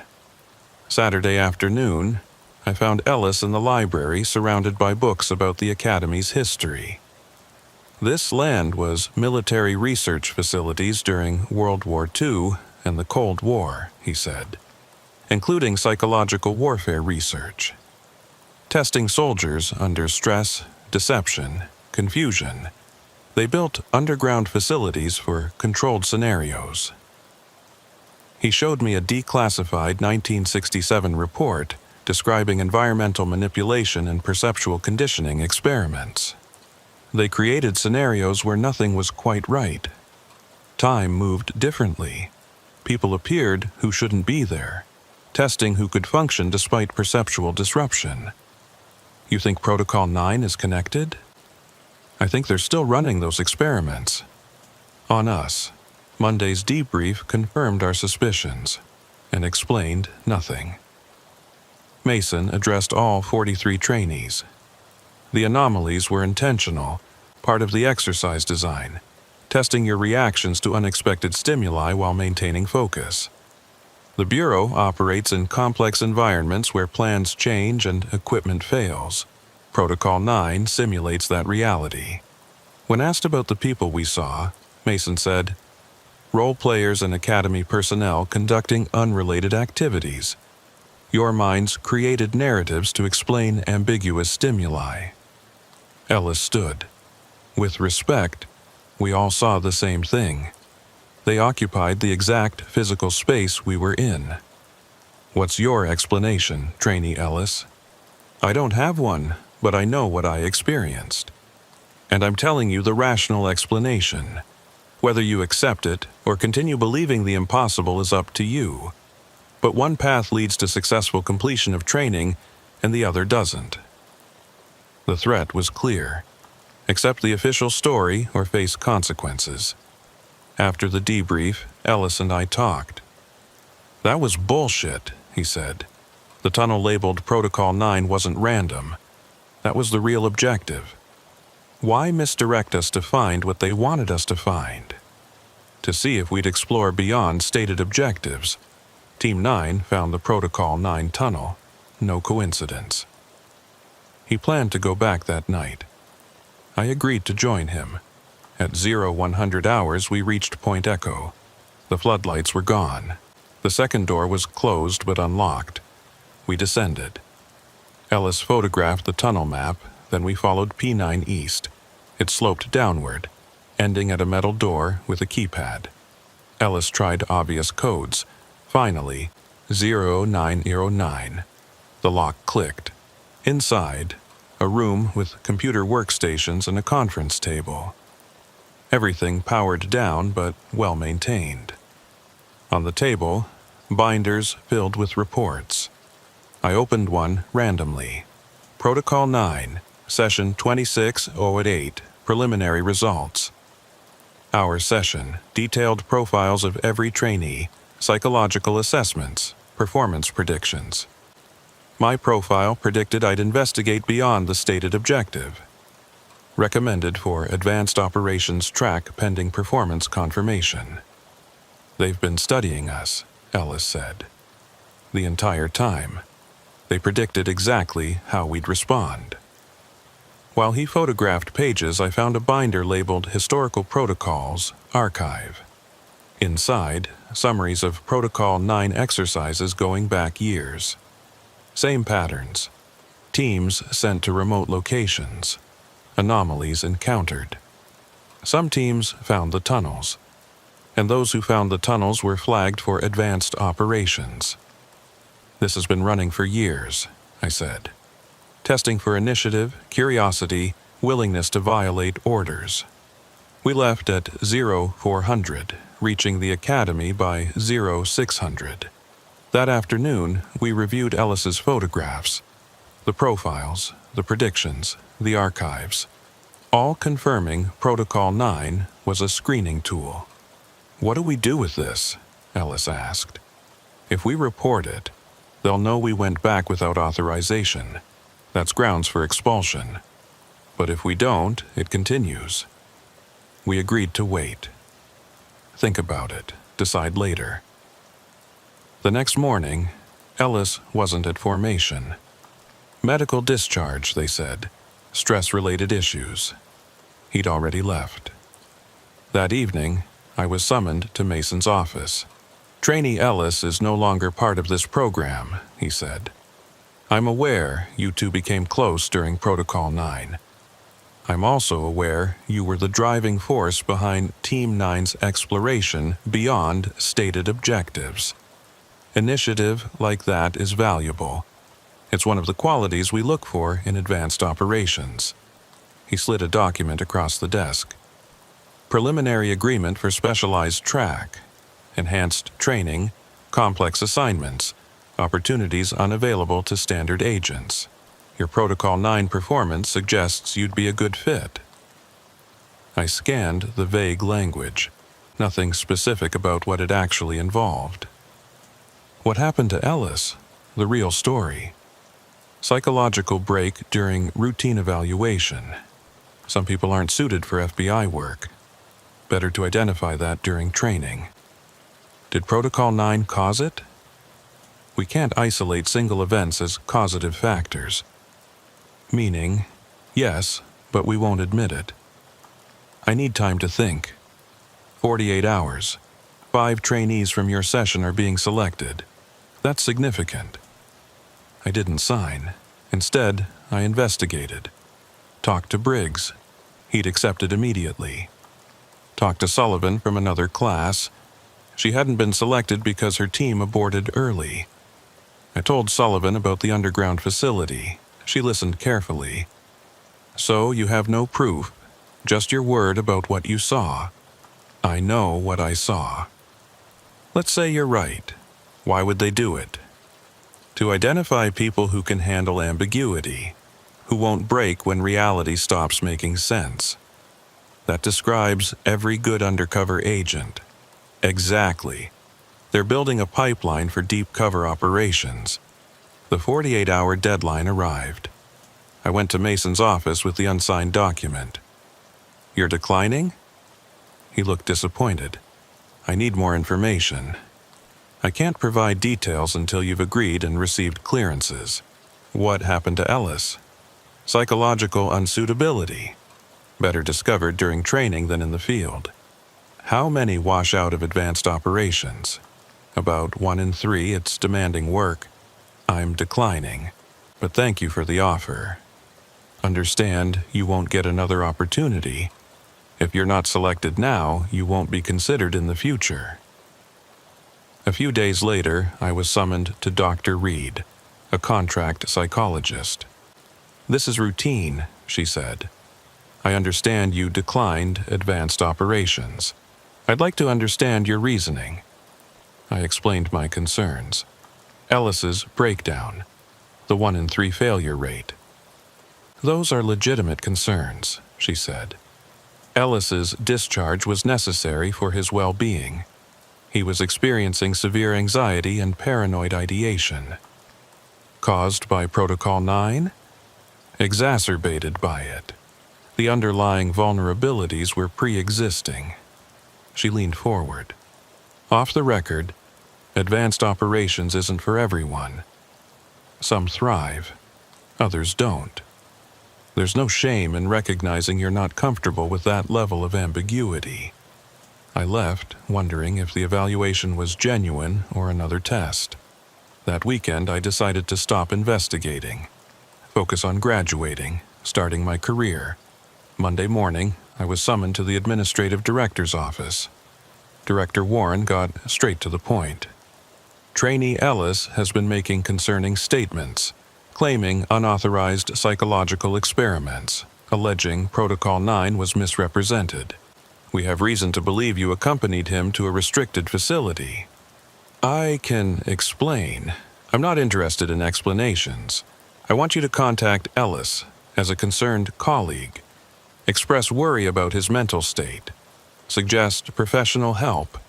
Discourage him from pursuing allegations. You want me to gaslight him? I want you to help a struggling colleague. If that serves the Bureau's interests, better. And if I refuse, security footage shows you in unauthorized areas, grounds for dismissal and criminal charges. I had 24 hours. I called Sullivan. She suggested, contact Ellis but don't gaslight him. Actually listen, they can't monitor your actual conversation. I texted Ellis. He responded immediately, suggesting we meet in person at a coffee shop in his hometown. Saturday morning, I drove 3 hours. Ellis looked terrible.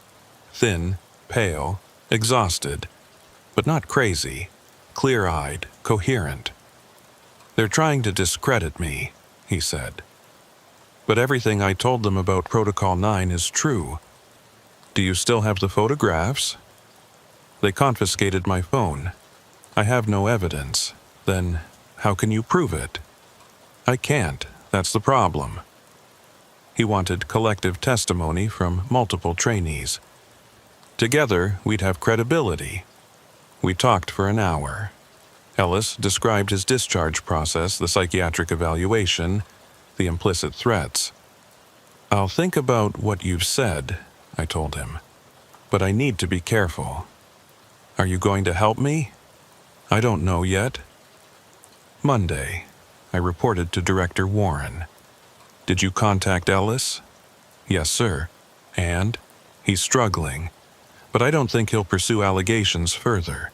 He doesn't have evidence and knows the consequences. Warren studied me. Did you encourage professional help? I suggested it might be beneficial.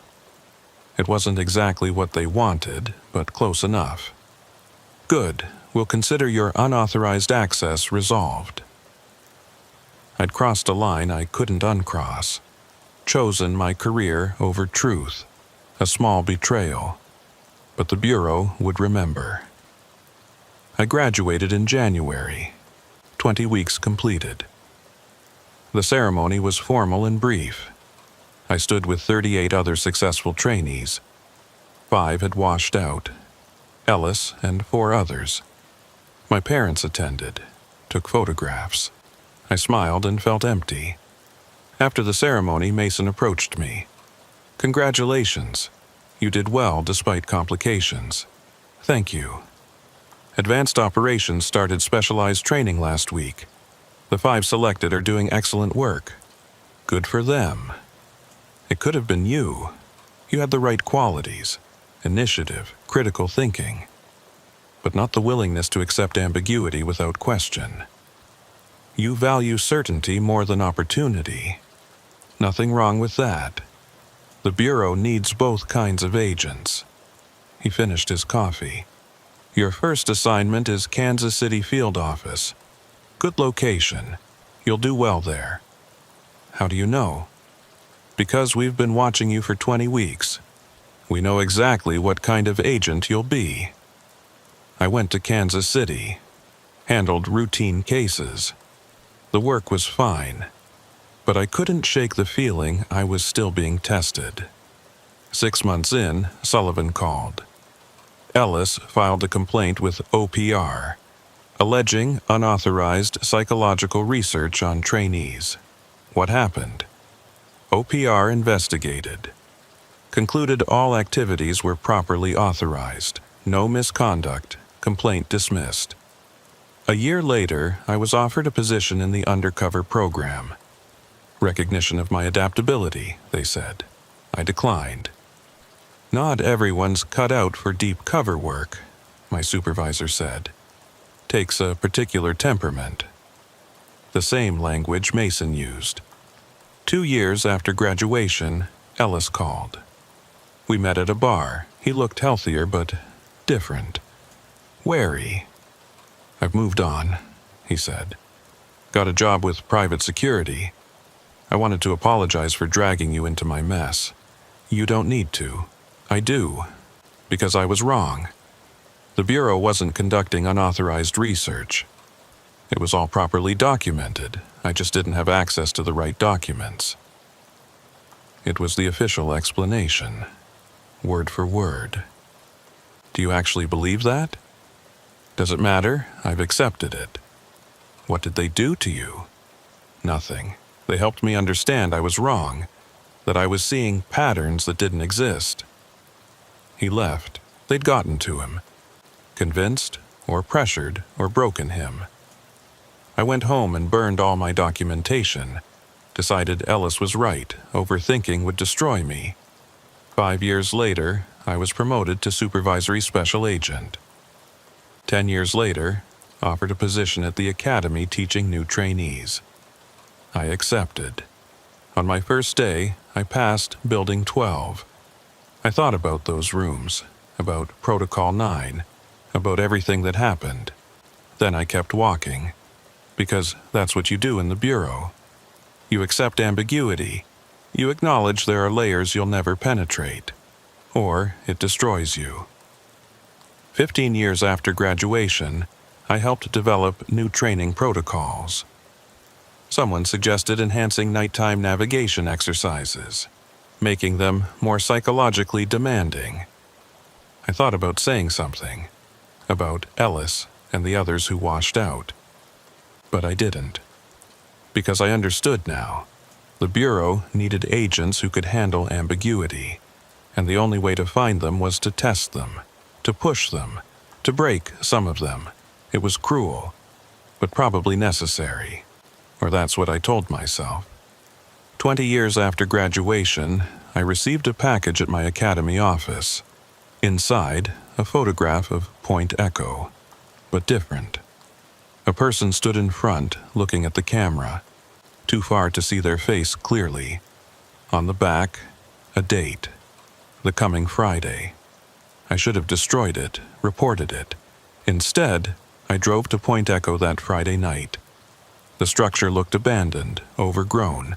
The door was unlocked. Inside, the ladder led down to the tunnel. I climbed down. The tunnel was still there, flickering lights, the map on the wall. I followed P9 to the metal door, entered 0909. It opened. Inside, 6 people sat around the conference table, including Mason, 20 years older. "Welcome back," he said. "We wondered how long it would take. This is a setup, a test, like Protocol 9, like your entire career. You've passed every phase." I sat. Mason explained. 20 years ago, you demonstrated qualities we were looking for. We identified 5 trainees from your session. We've been watching all of you for 20 years, guiding assignments, testing responses. Why? The Bureau needs agents for truly difficult operations, where nothing is certain, where trust is impossible. We can't just assign people, we test them over time. One of the others was Briggs. Advanced Operations, the real unit, not the training program. You've been watching me for 20 years just to recruit me? To determine suitability, Mason corrected. You've demonstrated it repeatedly. What if I refuse? You return to your academy position. Nothing changes except you'll never know what you turned down. And if I accept, you'll learn what Advanced Operations actually does. Programs that don't officially exist. Cases never prosecuted. Environments where normal rules don't apply. I thought about Ellis. About his discharge and complaint and capitulation. Whether he'd been offered this and refused. I need time to think. 48 hours. This offer won't be repeated. This is the culmination of a 20-year evaluation. I drove back in darkness, mind spinning. Everything orchestrated.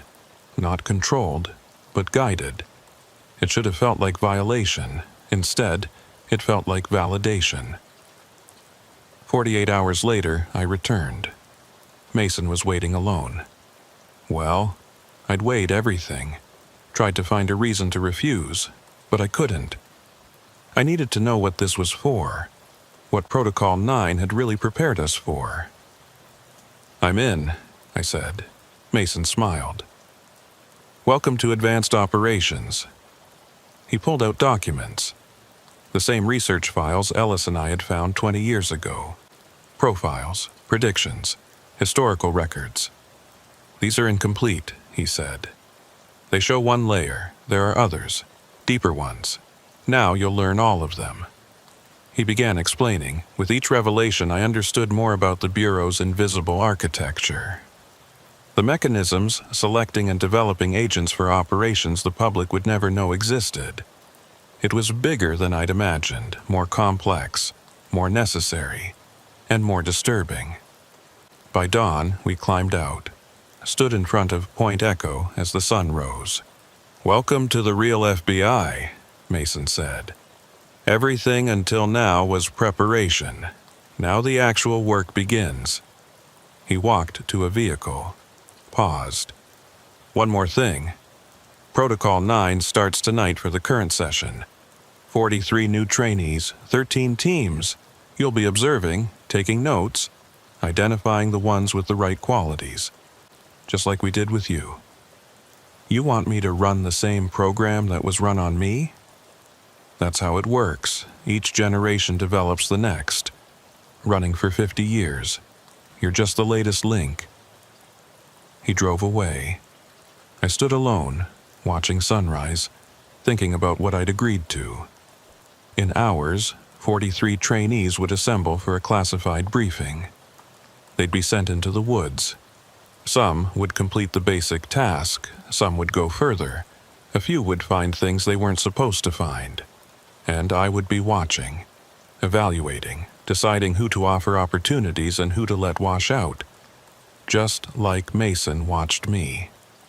Just like someone watched him. An unbroken chain stretching back 50 years. I walked to my car. I had work to do, trainees to prepare, an exercise to coordinate. Protocol 9 was starting tonight, and I was part of it now. Not a subject, an administrator.